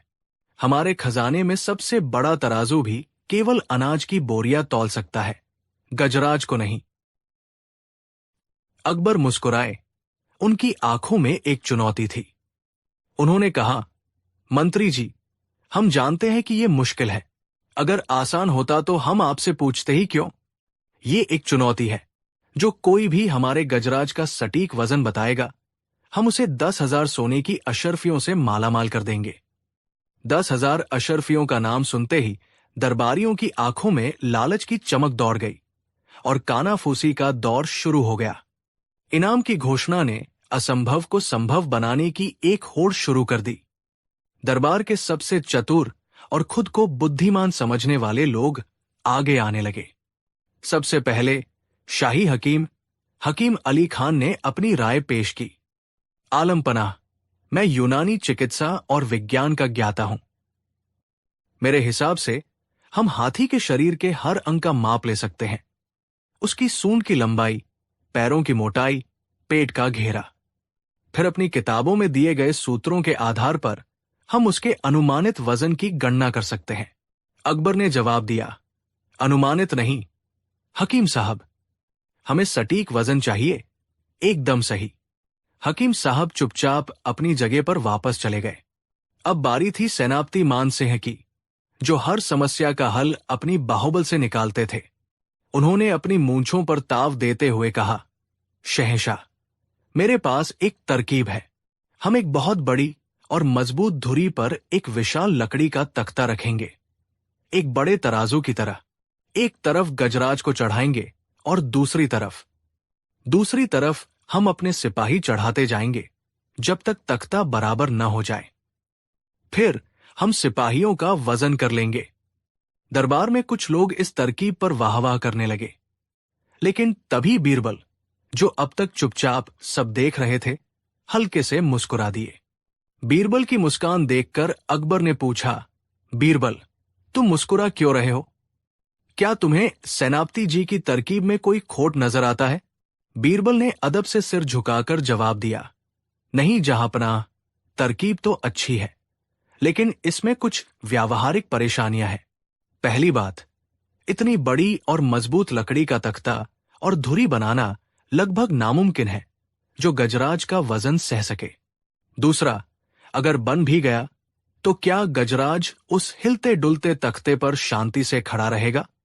और तीसरा, सैकड़ों सिपाहियों को एक साथ एक छोटी सी जगह पर खड़ा करना और संतुलन बनाना, यह बहुत खतरनाक हो सकता है जहांपनाह।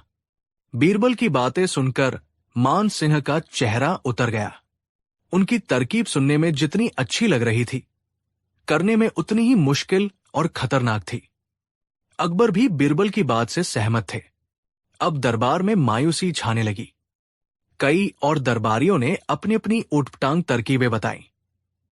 किसी ने कहा कि बड़े बड़े पत्थरों से हाथी को ढककर पत्थरों की गिनती कर ली जाए, तो किसी ने कहा कि हाथी जितनी जगह घेरता है उतनी मिट्टी खोदकर उसे तौल लिया जाए।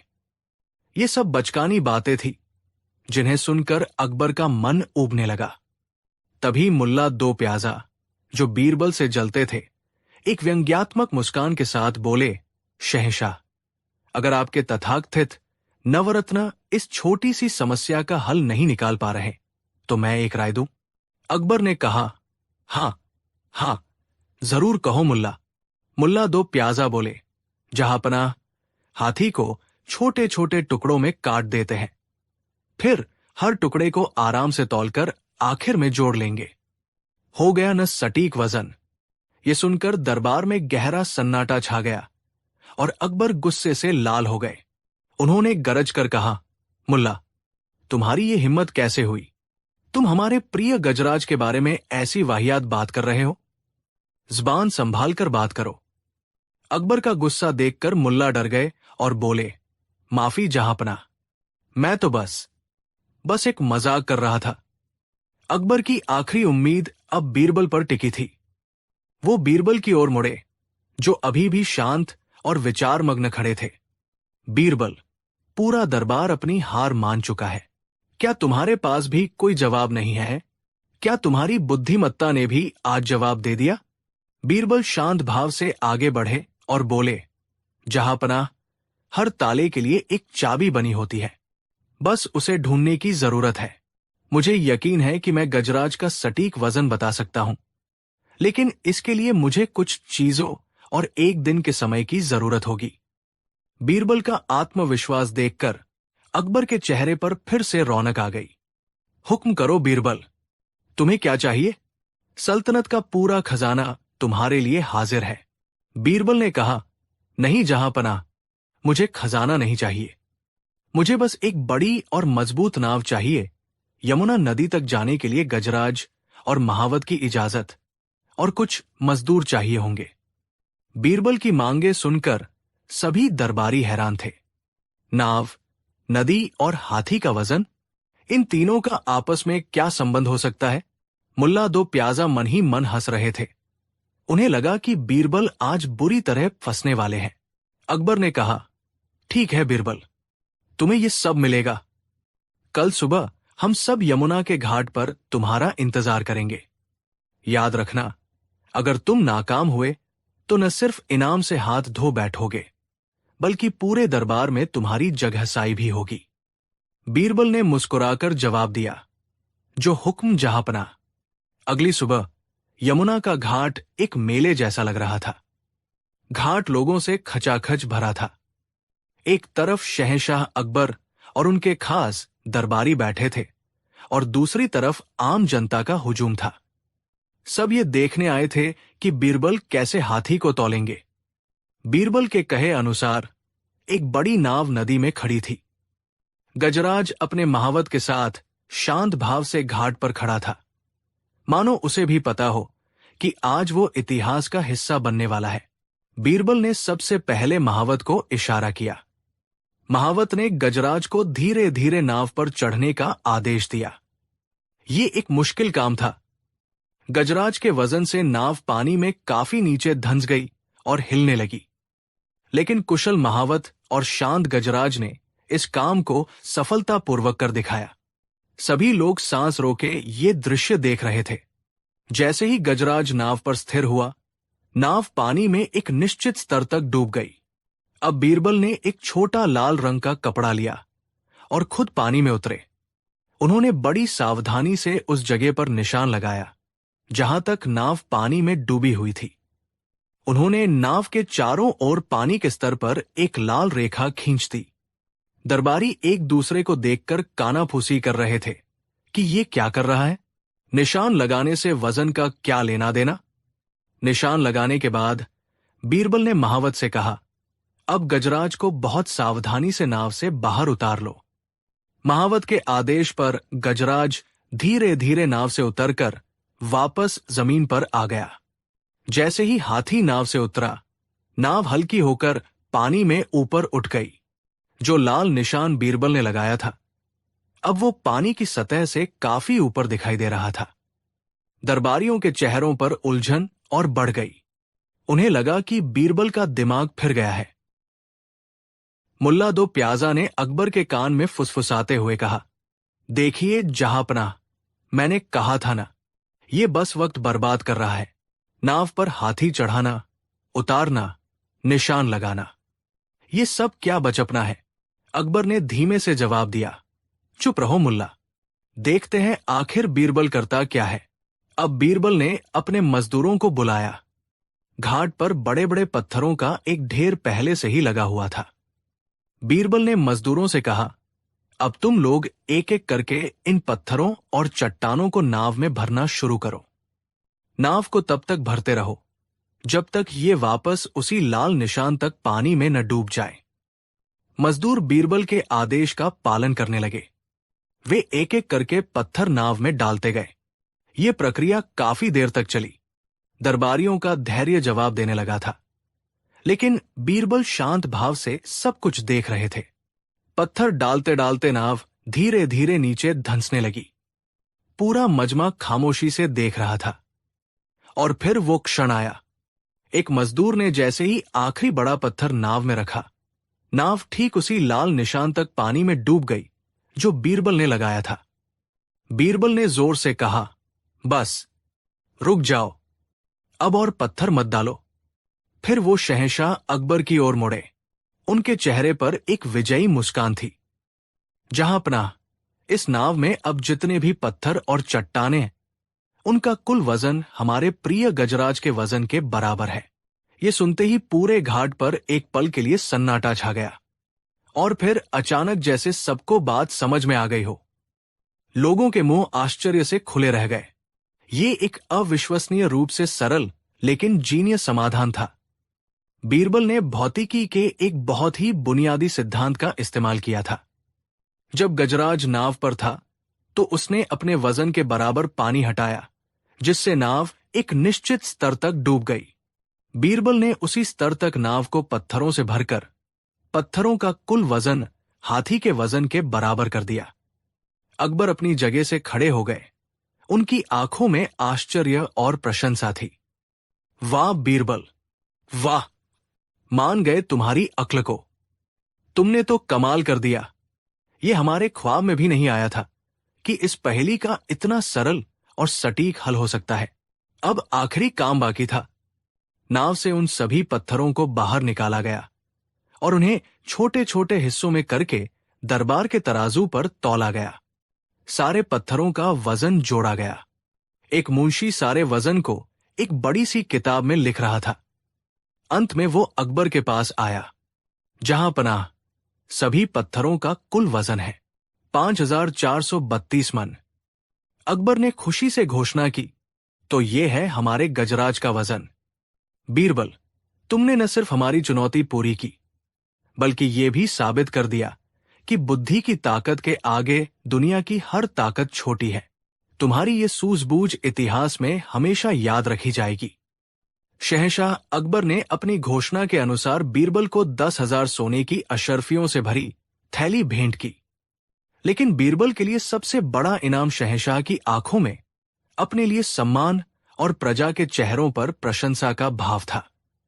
मुल्ला दो प्याजा और अन्य जलने वाले दरबारियों के चेहरे शर्म से झुक गए थे।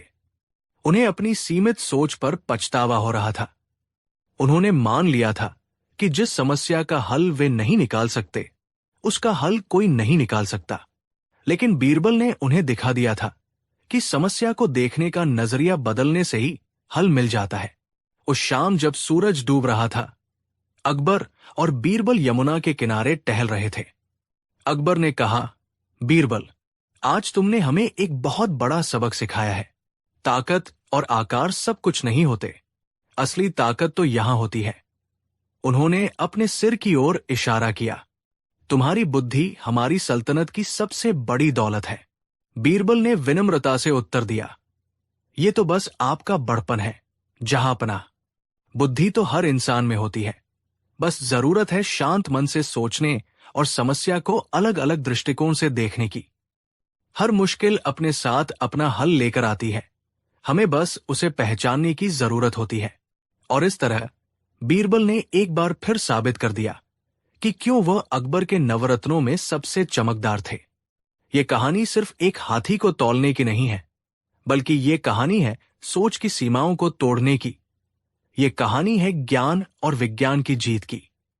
अकबर और बीरबल की दोस्ती और उनकी चतुराई के किस्से आज भी हमें सिखाते हैं कि जीवन की बड़ी से बड़ी चुनौतियों का सामना भी अगर ठंडे दिमाग और अनोखी सोच से किया जाए तो कोई भी समस्या असंभव नहीं रहती।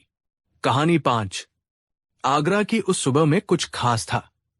यमुना के पानी पर सूरज की पहली किरणें सोने की तरह चमक रही थी और ठंडी हवाएं मुगलिया सल्तनत के आलीशान किले की दीवारों से टकराकर एक अनूठी ताजगी का एहसास करा रही थी। शहंशाह जलालुद्दीन मोहम्मद अकबर का दरबार सज चुका था। रेशम के पर्दों, कीमती कालीनों और सोने चांदी की नक्काशी से सजे दरबार में हिंदुस्तान के कोने कोने से आए अमीर, उमरा, सेनापति और विद्वान अपनी अपनी जगहों पर विराजमान थे। माहौल में एक शाही गंभीरता थी, लेकिन आज उस गंभीरता के पीछे एक अनजाना कौतूहल भी छिपा था। दरबार की कार्यवाही अभी शुरू ही हुई थी कि एक संतरी ने आकर सूचना दी, आलमपनाह, उत्तर की बर्फीली पहाड़ियों से एक रहस्यमयी यात्री आपसे मिलने की इजाजत चाहता है। उसका कहना है कि उसके पास ज्ञान का एक ऐसा प्रश्न है जिसे आज तक कोई हल नहीं कर पाया। अकबर को चुनौतियां पसंद थी, खासकर जब वे बुद्धि और ज्ञान से जुड़ी हों। उन्होंने तुरंत उस यात्री को दरबार में पेश करने का हुक्म दिया। कुछ ही पलों में एक लंबा, गठीला व्यक्ति दरबार में दाखिल हुआ। उसने सिर से पांव तक एक गहरा नीला चोगा पहन रखा था। जिससे उसका चेहरा लगभग ढका हुआ था। उसकी आंखों में एक अजीब सी गहराई और शांति थी, जैसे उसने दुनिया के कई रहस्य देखे हों। उसकी चाल में न तो कोई डर था, न ही कोई घमंड, बस एक स्थिर आत्मविश्वास था। उसने शहंशाह के सामने आकर अदब से सिर झुकाया। अकबर ने अपनी रोबदार आवाज में पूछा, कौन हो तुम, मुसाफिर? और उत्तर की सर्द वादियों से आगरा के इस गर्म दरबार तक आने का क्या प्रयोजन है? उस अजनबी ने अपनी नजरें उठाईं और उसकी आवाज किसी गहरी गुफा से आती हुई प्रतिध्वनि की तरह दरबार में गूंजी। जहांपनाह, मेरा नाम कोई मायने नहीं रखता। मैं ज्ञान का एक साधक हूं। मैंने सुना है कि आपका दरबार बुद्धिमत्ता का केंद्र है और आपके नवरत्न, विशेषकर राजा बीरबल की चतुराई के चर्चे पूरी दुनिया में हैं। मैं बस आपके दरबार के ज्ञान की परीक्षा लेने आया हूं। यह सुनकर दरबार में कानाफूसी शुरू हो गई। ये व्यक्ति सीधे सीधे शहंशाह के दरबार को चुनौती दे रहा था। अकबर के माथे पर बल पड़ गए, लेकिन उन्होंने संयम बनाए रखा। कैसी परीक्षा लेना चाहते हो तुम? अजनबी ने कहा, मैं आपके दरबार को एक ऐसी पहेली देता हूं जो ज्ञान की हर किताब से परे है। इसका उत्तर किसी शास्त्र या पुराण में नहीं, बल्कि प्रकृति के सबसे गहरे सत्य में छिपा है। अगर आपके दरबार में कोई भी इसका सही उत्तर दे सका, तो मैं मान लूंगा कि इस सल्तनत की नींव जितनी मजबूत है, उतनी ही गहरी यहां की बुद्धि भी है। और अगर कोई उत्तर न दे सका, तो मैं बस चुपचाप वापस लौट जाऊंगा। अकबर ने चुनौती स्वीकार करते हुए कहा, पूछो अपनी पहेली। हमारा दरबार तैयार है। अजनबी ने अपनी गहरी आंखों से पूरे दरबार को एक बार देखा। उसकी नजरें बीरबल पर आकर एक पल के लिए रुकी और फिर उसने अपनी पहेली पूछी, बताइए, वो कौन है जो भूखा रहने पर बड़ा हो जाता है? पहेली सुनते ही दरबार में एक अजीब सा सन्नाटा छा गया। ये कैसा सवाल था? भूख तो हर जीव को कमजोर करती है, उसे छोटा बनाती है, उसका अंत करती है। ऐसी कौन सी चीज हो सकती है जो भूखी होने पर और बड़ी हो जाए? ये तो प्रकृति के नियम के ही खिलाफ था। शहंशाह अकबर खुद सोच में पड़ गए। उन्होंने अपने सबसे बुद्धिमान दरबारियों की ओर देखा। सबसे पहले वित्त मंत्री राजा टोडरमल, जो हर चीज को हिसाब किताब और तर्क की कसौटी पर कसते थे, आगे आए। उन्होंने कहा, जहांपनाह, ये एक तार्किक प्रश्न लगता है। मेरे विचार से इसका उत्तर कर्ज है। कर्जदार जब कर्ज चुकाने में असमर्थ होता है, तो कर्ज का पेट नहीं भरता और वो सूद के साथ और बड़ा होता जाता है। दरबारियों ने इस तर्कपूर्ण उत्तर की सराहना की, लेकिन अजनबी ने धीरे से अपना सिर नामे हिला दिया। मंत्री जी, आपका तर्क अच्छा है, पर यह एक मानवीय अवधारणा है। मैं उस चीज की बात कर रहा हूं जो प्रकृति का हिस्सा है, जो सजीव न होते हुए भी जीवित लगती है। अब सेनापति मान सिंह ने अपनी राय दी। उन्होंने कहा, यह जरूर लालच होगा। इंसान का लालच कभी नहीं भरता। वो जितना पाता है उतना ही और भूखा होता जाता है और उसका लालच बढ़ता ही जाता है। अजनबी ने फिर से सिर हिलाया। सेनापति जी, ये भी एक मानवीय भावना है। मेरी पहेली का उत्तर एक भौतिक वस्तु है, जिसे आप देख सकते हैं, महसूस कर सकते हैं। अब दरबारियों की उलझन और बढ़ गई। मुल्ला दो प्याजा, जो बीरबल से जलते थे, उन्हें नीचा दिखाने का ये सुनहरा मौका लगा। वो आगे बढ़े और मजाकिया अंदाज में बोले, अरे, इसमें इतना सोचने की क्या बात है? इसका जवाब है पेटू आदमी, जो जितना खाता है उतना ही और भूखा होता जाता है और उसका पेट बड़ा होता जाता है। उनके इस जवाब पर कुछ दरबारी हंस पड़े, लेकिन अजनबी के चेहरे पर कोई भाव नहीं आया। उसने कहा, यह केवल एक मजाक है, पहेली का हल नहीं। एक एक करके कई दरबारियों ने अपने अपने अनुमान लगाए। किसी ने अज्ञानता कहा, तो किसी ने अंधकार, किसी ने कुआं कहा कि उसमें से जितना पानी निकालो उतना और भर जाता है। लेकिन हर जवाब को उस रहस्यमयी यात्री ने विनम्रता से अस्वीकार कर दिया। शाम होने को आई। शहंशाह अकबर की चिंता बढ़ने लगी। उनके दरबार की प्रतिष्ठा दांव पर थी। उन्होंने बीरबल की ओर देखा, जो अब तक खामोशी से सब कुछ सुन रहे थे और गहरी सोच में डूबे थे। बीरबल, अकबर ने कहा, पूरा दरबार इस पहेली के सामने निरुत्तर है। क्या तुम्हारे पास भी इसका कोई जवाब नहीं? बीरबल अपनी जगह से उठे। उन्होंने शहंशाह और उस अजनबी को प्रणाम किया और बोले, जहां पनाह, ये पहेली जितनी सरल दिखती है उतनी ही गहरी है। इसका उत्तर देने के लिए मुझे सोचने का थोड़ा समय चाहिए। मैं कल सुबह इसका जवाब दूंगा।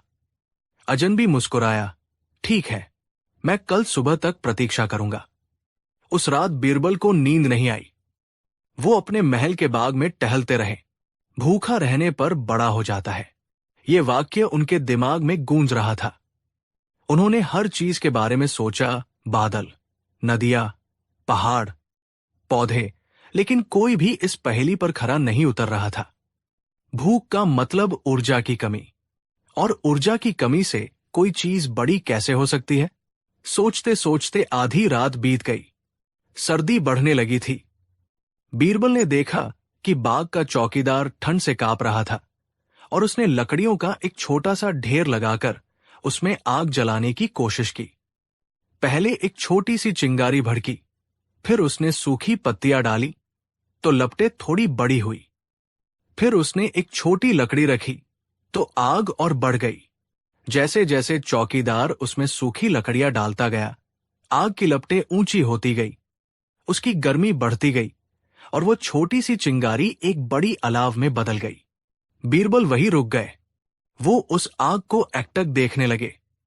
चौकीदार आग को खिला रहा था। वो लकड़ियां, जो आग का भोजन थी, उसे और बड़ा बना रही थी। आग का पेट कभी नहीं भर रहा था। वो जितना खा रही थी उतनी ही और भूखी हो रही थी और उतनी ही बड़ी होती जा रही थी। और अचानक बीरबल के चेहरे पर एक मुस्कान आ गई। उन्हें अपनी पहेली का जवाब मिल गया था। वो जवाब उनकी आंखों के ठीक सामने था, इतना सरल और स्पष्ट, फिर भी किसी की सोच वहां तक नहीं पहुंच पाई थी। अगली सुबह दरबार में माहौल बहुत तनावपूर्ण था। सबकी नजरें बीरबल पर टिकी थी। वो रहस्यमयी यात्री भी शांत भाव से अपने स्थान पर खड़ा था। अकबर ने बीरबल को इशारा किया। बीरबल आगे बढ़े और उस अजनबी से कहा, महाशय, आपकी पहेली वास्तव में ज्ञानवर्धक है। इसने हम सबको प्रकृति के एक साधारण से चमत्कार पर गहराई से सोचने के लिए मजबूर कर दिया।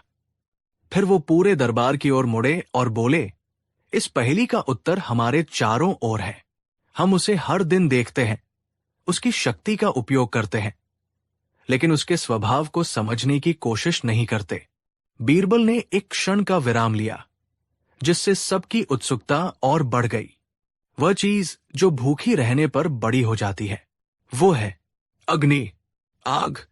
ये जवाब सुनते ही पूरे दरबार में एक पल के लिए खामोशी छा गई और फिर जैसे सबको बात समझ में आ गई हो। लोगों के चेहरों पर आश्चर्य और प्रशंसा के भाव एक साथ उभर आए। बीरबल ने अपनी बात को और स्पष्ट करते हुए कहा, अग्नि की भूख ईंधन है, लकड़ी, कोयला, घी, तेल। आप उसे जितना ईंधन खिलाते हैं, उसकी भूख उतनी ही बढ़ती जाती है और वो उतनी ही विशाल और शक्तिशाली होती जाती है। एक छोटी सी चिंगारी को अगर भोजन न मिले तो वो बुझ जाती है, मर जाती है, लेकिन अगर उसे लगातार भोजन दिया जाए तो वो एक पूरे जंगल को भस्म कर सकती है। उसकी भूख ही उसे बड़ा बनाती है, और जब उसकी भूख शांत हो जाती है, यानी जब ईंधन खत्म हो जाता है, तो वो फिर से छोटी होकर राख में बदल जाती है, मर जाती है। बीरबल का स्पष्टीकरण सुनकर वो अजनबी स्तब्ध रह गया। उसने जोर जोर से तालियां बजानी शुरू कर दी। उसके चेहरे पर जो रहस्य का पर्दा था वो हट गया और वहां एक विद्वान की सच्ची प्रशंसा दिखाई दे रही थी। वो आगे बढ़ा और बीरबल के सामने सिर झुकाकर बोला, राजा बीरबल, मैं आपके ज्ञान और आपकी सोच को प्रणाम करता हूं। मैं कई देशों में, कई दरबारों में गया, लेकिन किसी ने भी इस पहेली के इतने सरल और गहरे सत्य को नहीं पहचाना। लोग जटिल उत्तरों में उलझे रहे, जबकि जवाब उनकी आंखों के सामने था। आपने ये साबित कर दिया कि सच्ची बुद्धिमत्ता किताबी ज्ञान में नहीं, बल्कि अपने आसपास की दुनिया को देखने और समझने में है। फिर वो शहंशाह अकबर की ओर मुड़ा। जहां पनाह, आपका दरबार सचमुच नगीनों से भरा है। मैं अपनी हार स्वीकार करता हूं। शहंशाह अकबर का चेहरा गर्व से दमक रहा था। उन्होंने अपनी जगह से उठकर बीरबल को गले लगा लिया। बीरबल, तुमने एक बार फिर हमारी सल्तनत का मान बढ़ाया है। तुम्हारी सोच की उड़ान को कोई नहीं पकड़ सकता। अकबर ने उस अजनबी को भी बहुत सम्मान दिया और उसे कीमती तोहफे देकर विदा किया। उस दिन के बाद वो पहेली और उसका जवाब एक कहानी बनकर हमेशा के लिए अमर हो गए। ये कहानी सिर्फ एक पहेली के हल की नहीं थी, बल्कि ये इस बात का प्रतीक थी कि जीवन के सबसे बड़े और मुश्किल सवालों के जवाब अक्सर सबसे सरल और साधारण चीजों में छिपे होते हैं। जरूरत होती है तो बस बीरबल जैसी नजरों की, जो सतह के पार जाकर सत्य को देख सकें। ये कहानी हमें सिखाती है कि ज्ञान का असली मतलब जटिलता में नहीं, बल्कि सादगी को समझने में है। कहानी 6। कहानी की शुरुआत होती है आगरा के एक व्यस्त बाजार से। वहां एक सेठ रहता था, जिसका नाम था सेठ करोड़ीमल। जैसा नाम वैसा ही काम। उसके पास दौलत की कोई कमी नहीं थी, लेकिन उसकी नीयत उतनी ही गरीब थी। उसे दूसरों की जमीन और पैसा हड़पने की बुरी आदत थी। दूसरी तरफ था एक सीधा साधा किसान, जिसका नाम था दीनू। दीनू अपनी मेहनत की कमाई से बमुश्किल अपना घर चलाता था। एक बार दीनू को अपनी बेटी की शादी के लिए कुछ पैसों की जरूरत पड़ी। ना चाहते हुए भी उसे सेठ करोड़ीमल के पास जाना पड़ा। सेठ ने उसे 100 सोने की मोहरें उधार दी, लेकिन एक शर्त पर कि 6 महीने के अंदर उसे ये पैसा लौटाना होगा। दीनू ने शर्त मान ली। समय बीता। दीनू ने दिन रात एक करके पसीना बहाकर पैसे जमा किए। 6 महीने पूरे होने से ठीक एक दिन पहले दीनू पोटली में 100 सोने की मोहरें लेकर सेठ की हवेली पहुंचा। उस दिन सेठ अकेला था। उसने दीनू से पैसे ले लिए और कहा, शाबाश दीनू, तुमने समय पर कर्ज चुका दिया। अब तुम आजाद हो। भोला दीनू सेठ की बातों में आ गया। उसने कोई रसीद नहीं मांगी और खुश होकर घर चला गया। उसे लगा कि उसका सिर अब कर्ज के बोझ से हल्का हो गया है। लेकिन दोस्तों, कहानी में असली मोड़ अब आने वाला था। करीब एक महीने बाद सेठ करोड़ीमल के आदमी दीनू के खेत पर पहुंचे और चिल्लाने लगे, ए दीनू, सेठ जी का कर्ज कब चुकाएगा? दीनू के पैरों तले जमीन खिसक गई। उसने कहा, अरे भाई, मैंने तो पिछले महीने ही पूरे पैसे चुका दिए थे। लेकिन सेठ के आदमियों ने उसकी एक न सुनी और उसे घसीटते हुए सेठ के पास ले गए।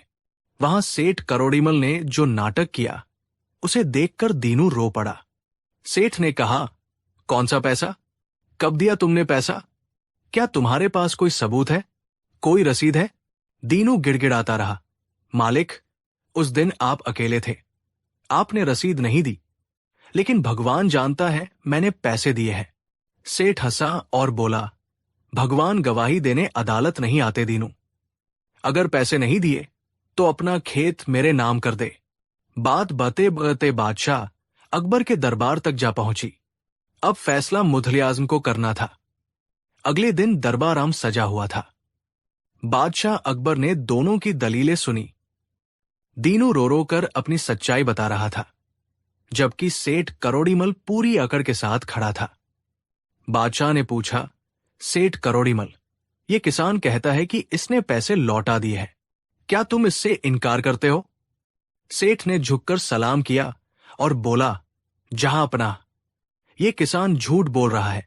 इसने मुझे एक भी पैसा नहीं दिया और मेरी बात साबित करने के लिए मेरे पास गवाह हैं। सेठ ने ताली बजाई और 3 गवाह दरबार में हाजिर हुए। ये तीनों सेठ के खरीदे हुए आदमी थे। नाम थे कल्लू, पन्ना और मोती। बादशाह ने पहले गवाह कल्लू से पूछा, क्या तुम जानते हो कि दीनू ने पैसे लौटाए या नहीं? कल्लू ने रटारटाया झूठ बोल दिया, हुजूर, मैं सेठ जी का मुनीम हूं। मैं उस दिन वही था। दीनू आया जरूर था, लेकिन उसने हाथ जोड़कर और समय मांगा था। उसने पैसे नहीं दिए। दूसरे गवाह पन्ना ने कहा, जी हुजूर, मैं भी वही था। दीनू ने कहा कि फसल जराब हो गई है, इसलिए वो अभी पैसे नहीं दे सकता। तीसरे गवाह मोती ने भी यही कसम खाई। तीन तीन गवाहों के बयान सुनकर बादशाह अकबर सोच में पड़ गए। सबूत और गवाह सब सेठ के पक्ष में थे। कानून के मुताबिक दीनू को दोषी ठहराया जाना तय था। अकबर ने दीनू की तरफ देखा, जिसकी आंखों में अब सिर्फ नाउम्मीदी थी। लेकिन तभी अकबर की नजर अपने सबसे चतुर मंत्री पर पड़ी। अकबर ने देखा कि बीरबल शांत बैठे हैं और उन तीनों गवाहों को बड़े गौर से देख रहे हैं। अकबर समझ गए कि दाल में कुछ काला है। बादशाह ने कहा, बीरबल, क्या तुम्हें लगता है कि यह मामला इतना सीधा है जितना दिख रहा है? बीरबल अपनी जगह से उठे। उन्होंने सेठ करोड़ीमल की आंखों में देखा, फिर उन तीन गवाहों को ऊपर से नीचे तक घूरा। बीरबल इंसानी फितरत को पहचानते थे। वो देख सकते थे कि गवाहों के पसीने छूट रहे हैं और उनकी नजरें बार बार सेठ की तरफ जा रही है। बीरबल ने कहा, जहांपना, आंखों देखी मक्खी निगली नहीं जाती। गवाह तो बहुत पक्के लग रहे हैं, लेकिन सच और झूठ के बीच एक बहुत बारीक धागा होता है। मुझे इन गवाहों से पूछताछ करने की इजाजत दी जाए। अकबर ने मंजूरी दे दी। बीरबल ने सबसे पहले एक आदेश दिया, जिसने सबको चौंका दिया। उन्होंने प्रहरियों से कहा, इन तीनों गवाहों को और इस सेठ को तुरंत अलग अलग कमरों में ले जाओ। ध्यान रहे, ये एक दूसरे से बात न कर सके और न ही एक दूसरे को देख सके। दरबार में सन्नाटा छा गया। सेठ करोड़ीमल घबरा गया। उसने तो गवाहों को सिर्फ ये रटाया था कि दीनू ने पैसे नहीं दिए। उसने ये नहीं सोचा था कि उन्हें अलग अलग करके पूछताछ की जाएगी। दोस्तों, बीरबल जानते थे कि झूठ के पैर नहीं होते। एक झूठ को छुपाने के लिए 100 झूठ बोलने पड़ते हैं। लेकिन अगर उन 100 झूठों में से एक भी बात अलग निकल गई तो पूरा किला ढह जाता है। बीरबल ने पहले गवाह कल्लू को दरबार में बुलाया। बाकी दोनों गवाह बाहर थे। उन्हें कुछ सुनाई नहीं दे रहा था। बीरबल ने कल्लू से कड़क आवाज में पूछा, कल्लू, तुम कहते हो कि तुम वहां मौजूद थे जब दीनू आया था? कल्लू ने कांपते हुए कहा, जी हुजूर, मैं वही था। बीरबल ने उसे डराने के लिए कहा, देखो, सच बोलोगे तो बच जाओगे, अगर झूठ पकड़ा गया तो उम्र कैद होगी। सोच लो। कल्लू ने थूक गटका और अपनी बात पर अड़ा रहा, क्योंकि उसे सेठ से पैसे मिले थे। उसने कहा, नहीं माई बाप, मैं सच कह रहा हूं। दीनू ने पैसे नहीं लौटाए। बीरबल मुस्कुराए। उन्होंने कहा, ठीक है, मैं मान लेता हूं कि दीनू ने पैसे नहीं लौटाए, लेकिन तुम वहां मौजूद थे तो तुमने सब कुछ देखा होगा। कल्लू ने कहा, जी हां। अब बीरबल ने अपना ब्रह्मास्त्र चलाया। उन्होंने वो सवाल पूछा जिसकी तैयारी सेठ ने उन्हें नहीं करवाई थी।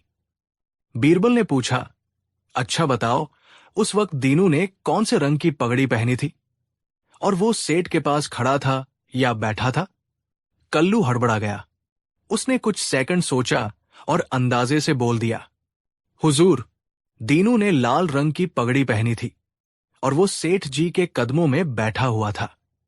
बीरबल ने मुंशी से कहा, इसका बयान लिख लिया जाए। फिर बीरबल ने कल्लू को दूसरे रास्ते से बाहर भेज दिया ताकि वो बाकी गवाहों को कुछ बता न सके। अब बारी थी दूसरे गवाह पन्ना की।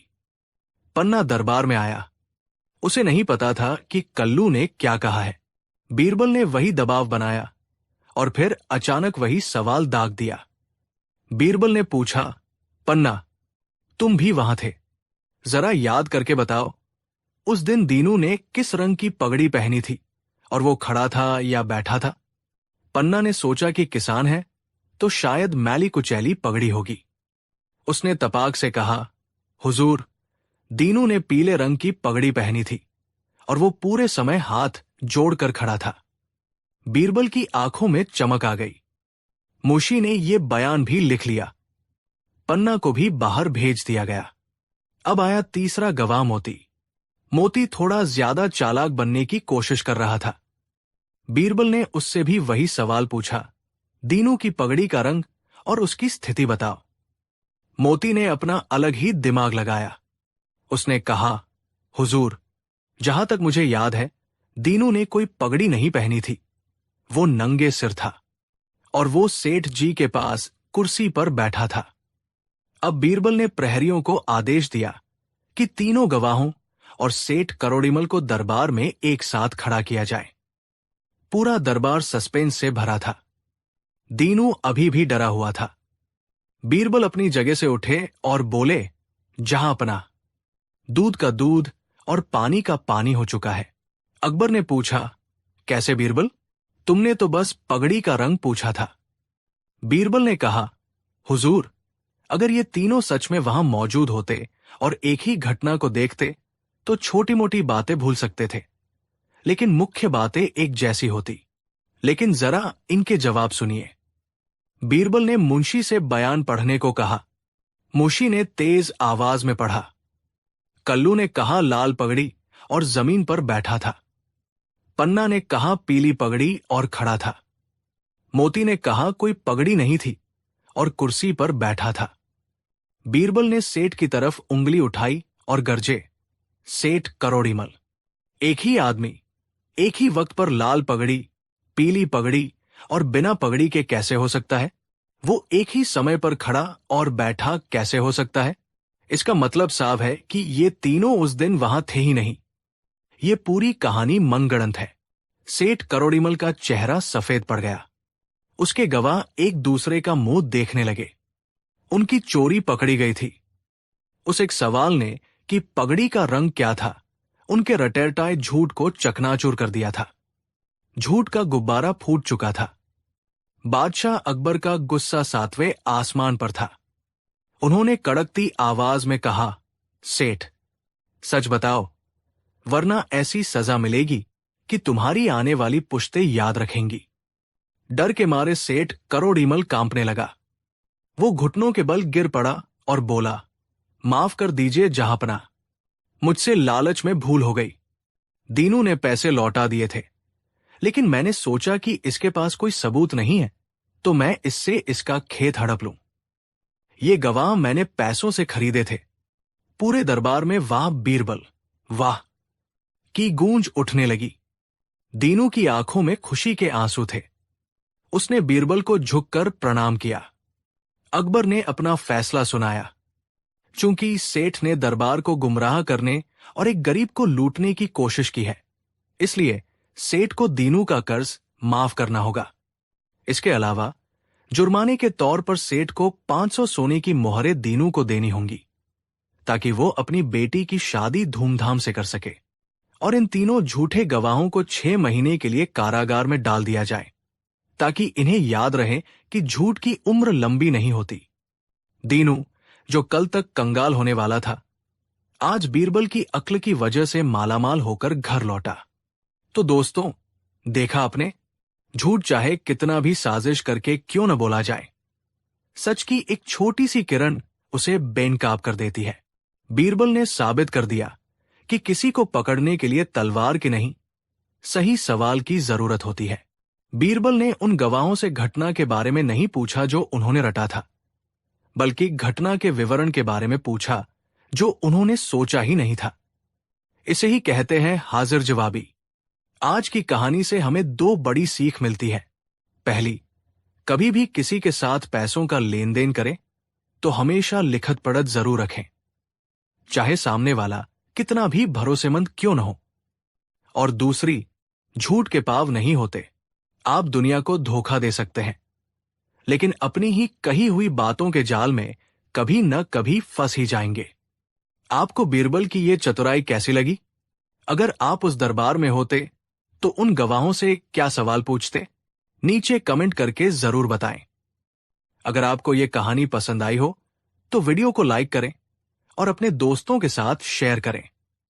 और हां, अकबर बीरबल की ऐसी ही जादुई और बुद्धिमानी से भरी और कहानियां सुनने के लिए हमारे चैनल को अभी सब्सक्राइब करें और घंटी वाला बटन दबाना न भूलें। मिलते हैं अगली कहानी में, तब तक के लिए अपना ख्याल रखें। जय हिंद। कहानी 7। मुगलिया सल्तनत का सूरज अपने पूरे शबाब पर था और आगरा का किला शहंशाह जलालुद्दीन मोहम्मद अकबर के प्रताप से जगमगा रहा था। दरबार की रौनक देखने लायक थी, जहां देश विदेश के ज्ञानी, गुणी, कलाकार और शूरवीर अपनी किस्मत आजमाने आते थे। अकबर को अपनी सल्तनत की ताकत पर तो गर्व था ही, लेकिन उससे कहीं ज्यादा नाज उन्हें अपने दरबार में मौजूद नवरत्नों की बुद्धिमत्ता पर था। और उन सब में सबसे चमकदार सितारे थे बीरबल। ये कहानी उस दिन की है जब अकबर के दरबार की बुद्धिमत्ता को एक ऐसी चुनौती मिली जिसने सबको निरुत्तर कर दिया। ये कहानी है एक ऐसे काम की जो पहले कभी किसी ने नहीं किया था। उस दिन दरबार की सुबह आम दिनों से कुछ अलग थी। हवा में एक अजीब सी खामोशी और तनाव घुला हुआ था। वजह थे दक्षिण के एक प्रसिद्ध राज्य से आए हुए महान दार्शनिक और विद्वान पंडित विद्यानंद। पंडित विद्यानंद अपने ज्ञान और तर्क शक्ति के लिए पूरे हिंदुस्तान में विख्यात थे। वो कई राज्यों के राजाओं को अपने ज्ञान से पराजित कर चुके थे और अब शहंशाह अकबर के दरबार की ख्याति सुनकर यहां पहुंचे थे। अकबर ने उनका पूरा मान सम्मान किया, लेकिन पंडित विद्यानंद के चेहरे पर विनम्रता के पीछे छिपा अहंकार साफ झलक रहा था। उन्होंने अकबर के दरबारियों की योग्यता को परखने के लिए कई मुश्किल सवाल पूछे, जिनका जवाब बीरबल और अन्य नवरत्नों ने बड़ी आसानी से दे दिया। इससे पंडित विद्यानंद कुछ निराश हुए, लेकिन उन्होंने हार नहीं मानी। अंत में उन्होंने एक ऐसी चुनौती पेश की जो किसी सवाल या पहेली से कहीं ज्यादा गहरी थी। पंडित विद्यानंद अपने स्थान से उठे, पूरे दरबार पर एक नजर डाली और फिर शहंशाह अकबर से मुखातिब हुए। जहां पनाह, मैंने आपके दरबार की बहुत प्रशंसा सुनी है। यहां एक से बढ़कर एक ज्ञानी और गुणीजन मौजूद है, लेकिन ज्ञान केवल पुरानी बातों को दोहराना नहीं होता। सच्ची प्रतिभा वो है जो कुछ नया सृजन करे, कुछ ऐसा करे जो पहले कभी न हुआ हो। मैं आपके पूरे दरबार को एक चुनौती देता हूं। क्या यहां कोई ऐसा है जो एक ऐसा काम करके दिखा सके जो आज से पहले इस धरती पर किसी भी इंसान ने न किया हो? यह सुनते ही पूरे दरबार में सन्नाटा छा गया। ये कैसी चुनौती थी? दुनिया में अरबों खरबों इंसान हो चुके थे। ऐसा कौन सा काम बचा होगा जो किसी ने न किया हो? हर काम, हर क्रिया किसी न किसी रूप में कभी न कभी किसी न किसी के द्वारा की ही जा चुकी थी। शहंशाह अकबर का चेहरा गर्व से तमतमा गया।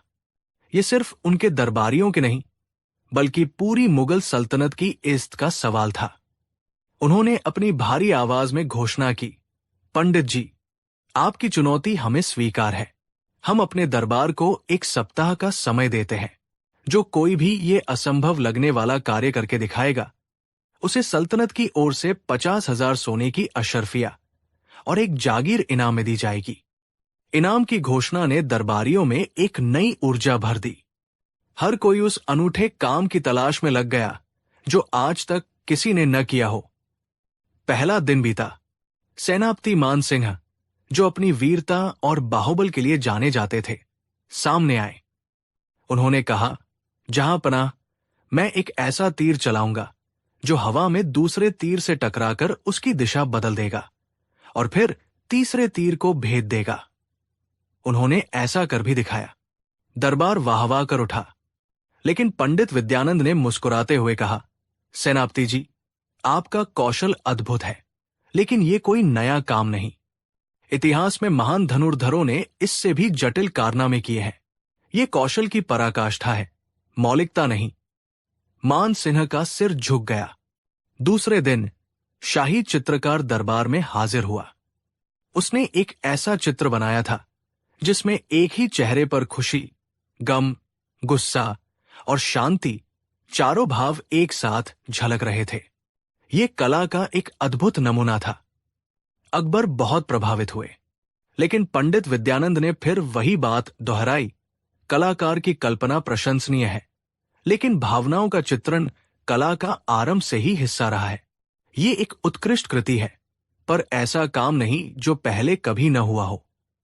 तीसरे दिन संगीत सम्राट तानसेन ने एक नया राग बनाया, एक ऐसी धुन जो पहले किसी ने नहीं सुनी थी।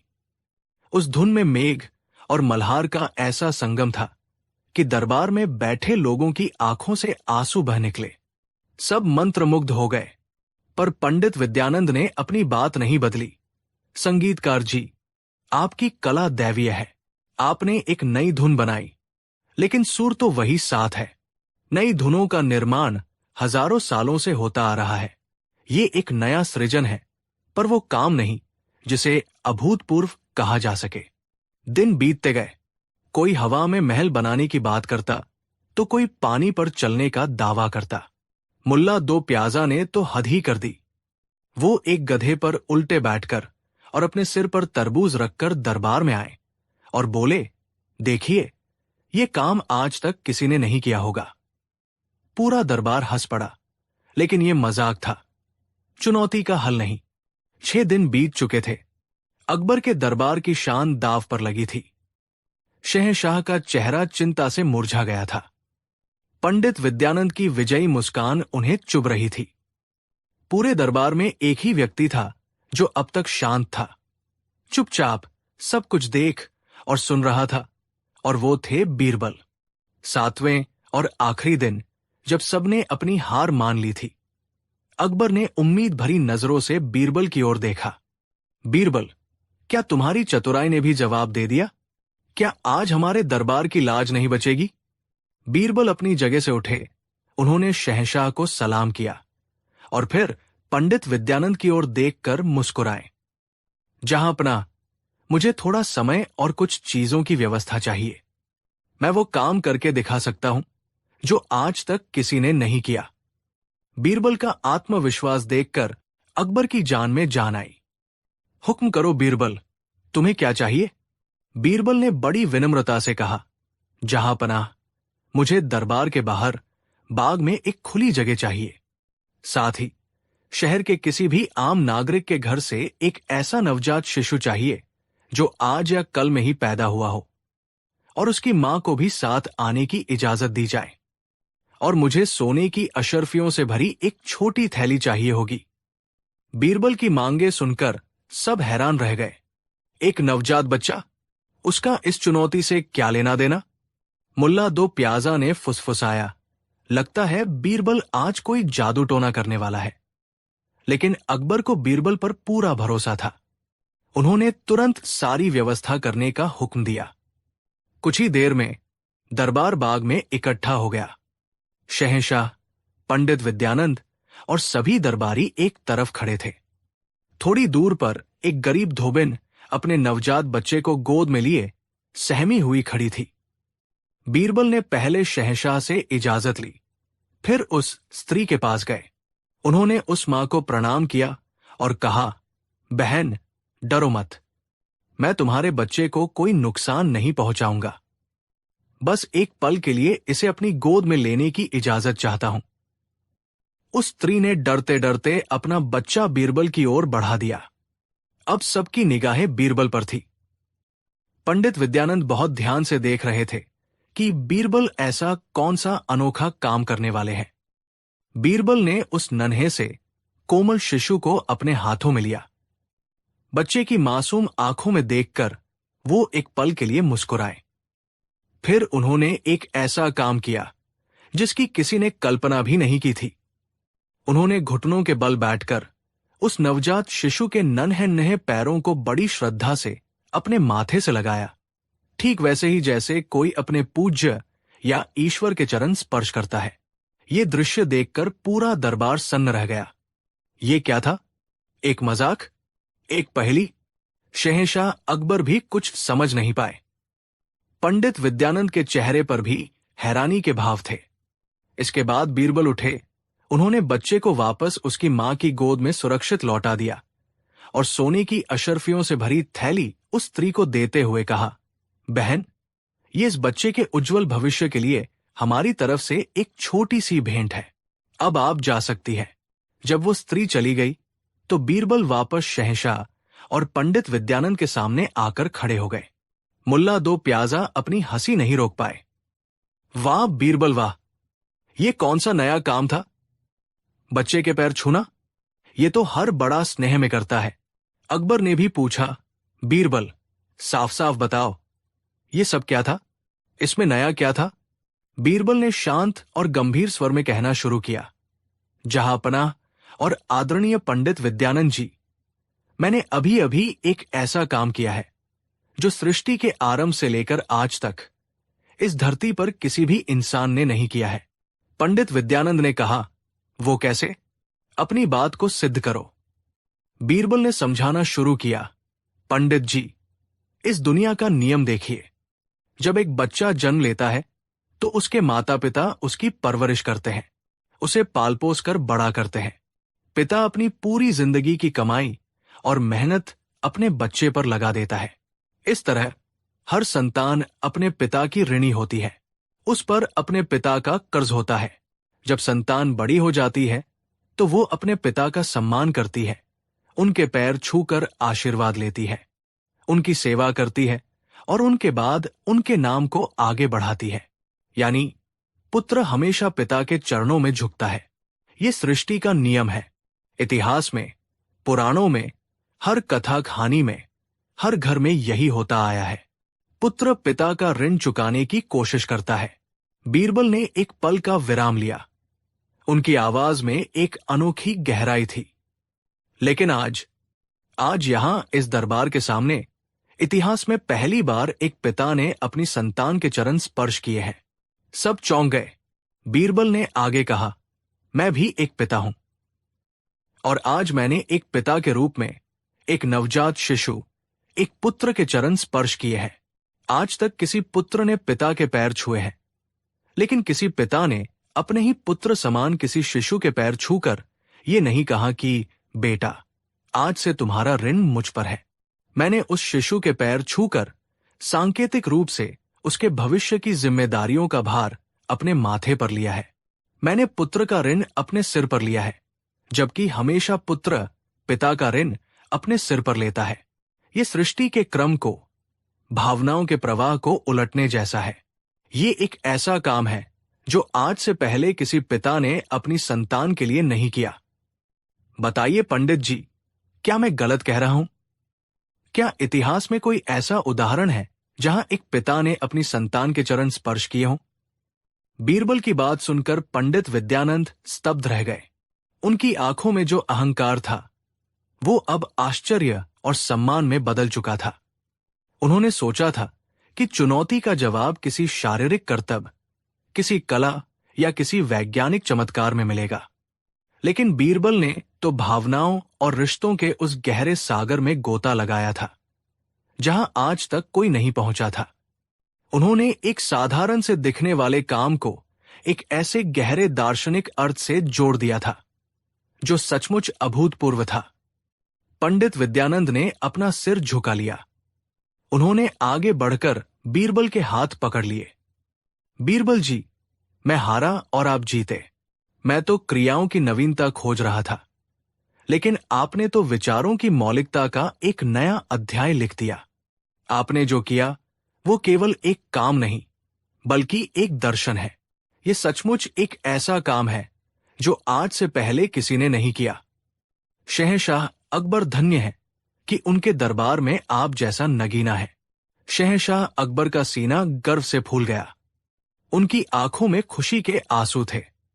उन्होंने आगे बढ़कर बीरबल को गले लगा लिया। बीरबल, तुमने आज सिर्फ एक चुनौती नहीं जीती, बल्कि इंसानियत और रिश्तों का एक नया पाठ पढ़ाया है। तुम्हारी बुद्धि का कोई सानी नहीं। तुम सच में इस सल्तनत के सबसे अनमोल रत्न हो। उस दिन के बाद वो कहानी दूर दूर तक फैल गई। लोग समझ गए कि नया काम करने का मतलब हमेशा कुछ बड़ा या जादुई करना नहीं होता। कभी कभी एक छोटा सा काम, एक नई सोच और एक गहरे अर्थ के साथ किया जाए तो वो भी दुनिया का सबसे अनूठा और अभूतपूर्व काम बन सकता है। बीरबल ने एक बार फिर साबित कर दिया था कि सबसे बड़ी शक्ति न तो तलवार में है, न खजाने में, बल्कि इंसान की सोच और उसकी समझ में है। हिंदुस्तान की सरजमी पर जब मुगलिया सल्त का परचम बुलंदी पर था, तब शहंशाह अकबर का दरबार न सिर्फ शानो शौकत का, बल्कि ज्ञान और बुद्धिमत्ता का भी केंद्र हुआ करता था। अकबर खुद एक गहरे विचारक थे और अक्सर ऐसे सवाल पूछते थे जो उनके दरबारियों को सोचने पर मजबूर कर देते थे। ये कहानी एक ऐसे ही दिन की है जब अकबर ने एक ऐसा सवाल पूछा जिसका जवाब दुनिया के किसी खजाने में नहीं, बल्कि समय के गहरे रहस्य में छिपा था। उस शाम शहंशाह अकबर अपने शाही बाग में टहल रहे थे। डूबते सूरज की आखिरी किरणें यमुना के पानी पर सोने की तरह चमक रही थी।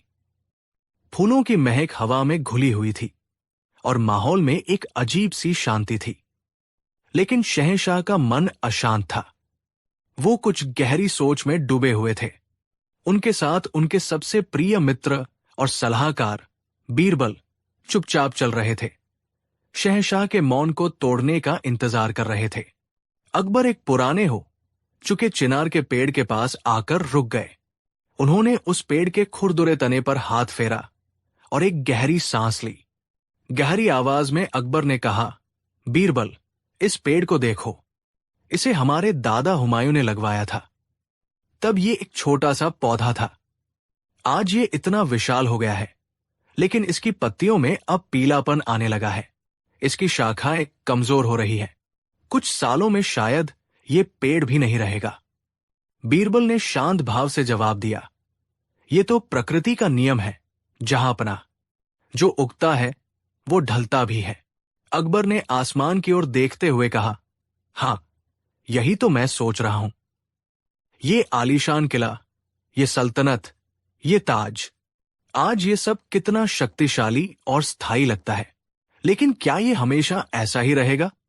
बीरबल, मेरा तुमसे एक सवाल है, क्या इस दुनिया में कोई ऐसी चीज है जो हमेशा रह सकती है, जो कभी खत्म ना हो, कभी न बदले? अगले दिन अकबर ने यही सवाल अपने भरे दरबार में दोहराया। क्या कोई चीज हमेशा रह सकती है? यह सवाल जितना सरल था, उतना ही गहरा भी। दरबार में मौजूद हर व्यक्ति सोच में पड़ गया। एक मंत्री ने कहा, जहांपनाह, मेरे विचार से सोना और हीरे जैसी कीमती धातुएं हमेशा रहती है। वे हजारों साल बाद भी वैसी ही चमकती रहती है। अकबर बोले, लेकिन अगर उन्हें पिघला दिया जाए या तोड़ दिया जाए तो उनका रूप बदल जाता है। वे उस रूप में हमेशा नहीं रहते। एक अन्य विद्वान ने कहा, आलमपनाह, ज्ञान हमेशा रहता है।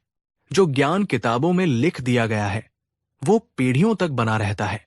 अकबर ने उत्तर दिया, लेकिन किताबें जल सकती है, खो सकती है। समय के साथ भाषाएं बदल जाती है और ज्ञान का अर्थ भी बदल जाता है। सेनापति मान सिंह ने अपनी राय दी, शहंशाह, वीरता की कहानियां हमेशा रहती है। महान योद्धाओं के किस्से सदियों तक सुनाए जाते हैं। अकबर ने कहा, कहानियां भी समय के साथ बदल जाती है। मान सिंह, उनमें नई बातें जुड़ जाती हैं, पुरानी बातें भुला दी जाती है। वे भी पूरी तरह स्थायी नहीं है। दरबार में कई और जवाब आए। किसी ने पहाड़ कहा तो किसी ने आसमान, लेकिन हर जवाब में अकबर कोई न कोई कमी निकाल देते। पहाड़ भी समय के साथ घिसते हैं और आसमान का रंग भी दिन और रात में बदलता रहता है। जब कोई भी संतोषजनक उत्तर नहीं दे पाया तो अकबर ने अपनी आखिरी उम्मीद बीरबल की ओर देखा। बीरबल, तुम चुप क्यों हो? क्या तुम्हारे पास इस सवाल का कोई जवाब नहीं? बीरबल मुस्कुराए और बोले, जहांपनाह, आपके सवाल का जवाब देने के लिए मुझे एक दिन का समय और एक खाली कागज चाहिए। अकबर हैरान हुए, लेकिन उन्होंने इजाजत दे दी। अगले दिन पूरा दरबार ये देखने के लिए उत्सुक था कि बीरबल उस खाली कागज पर ऐसा क्या लिखकर लाए हैं। बीरबल ने वो कागज शहंशाह अकबर को पेश किया। अकबर ने कागज खोला। उस पर बड़े बड़े अक्षरों में सिर्फ एक वाक्य लिखा था। अकबर ने उस वाक्य को पढ़ा। वाक्य था, ये वक्त भी गुजर जाएगा। ये पढ़कर अकबर हैरान रह गए। उन्होंने बीरबल से पूछा, बीरबल, ये क्या है? ये मेरे सवाल का जवाब कैसे हुआ? बीरबल ने विनम्रता से कहा, जहां पनाह, यही एकमात्र चीज है जो इस दुनिया में हमेशा रहती है, बदलाव का नियम। ये वाक्य हर परिस्थिति में, हर समय में सच रहता है। बीरबल ने समझाना शुरू किया, जब आप बहुत खुश हों, सफलता के शिखर पर हों, और आपको लगे कि ये खुशी हमेशा बनी रहेगी, तब ये वाक्य आपको याद दिलाएगा कि ये वक्त भी गुजर जाएगा। ये आपको विनम्र बनाए रखेगा। और जब आप बहुत दुखी हों, किसी बड़ी मुसीबत में हों, और आपको लगे कि ये दुख कभी खत्म नहीं होगा, तब भी यही वाक्य आपको हिम्मत देगा कि ये वक्त भी गुजर जाएगा। ये आपको उम्मीद देगा। सुख हो या दुख, जीत हो या हार, अमीरी हो या गरीबी, जवानी हो या बुढ़ापा, कोई भी चीज स्थायी नहीं है। सिर्फ एक चीज स्थायी है, और वो है समय का निरंतर चलते रहना और हर चीज का बदलते रहना। यही वो सत्य है जो कभी नहीं बदलता, जो हमेशा रहता है। बीरबल का जवाब सुनकर शहंशाह अकबर निशब्द हो गए। उन्होंने महसूस किया कि वो भौतिक चीजों में स्थायित्व खोज रहे थे, जबकि असली स्थायित्व तो एक विचार में, एक दर्शन में छिपा था। बीरबल ने उन्हें दुनिया का सबसे बड़ा सत्य इतने सरल शब्दों में समझा दिया था। अकबर ने कहा, वाह बीरबल, तुमने आज मेरी आंखों से पर्दा हटा दिया। तुम सही कहते हो, बदलाव ही एकमात्र स्थायी चीज है। ये एक ऐसा सत्य है जो हर राजा और हर रंग पर, हर महल और हर झोपड़ी पर समान रूप से लागू होता है। तुम्हारा जवाब अनमोल है। शहंशाह अकबर ने उस वाक्य को सोने के फ्रेम में मढ़वाकर अपने कक्ष में लगवा लिया, ताकि वो उन्हें हमेशा याद दिलाता रहे कि कुछ भी हमेशा के लिए नहीं रहता। ये कहानी हमें सिखाती है कि जीवन में बदलाव ही एकमात्र सच है। जो इस सच को समझ लेता है, वो सुख में अहंकार और दुख में निराशा से बच जाता है।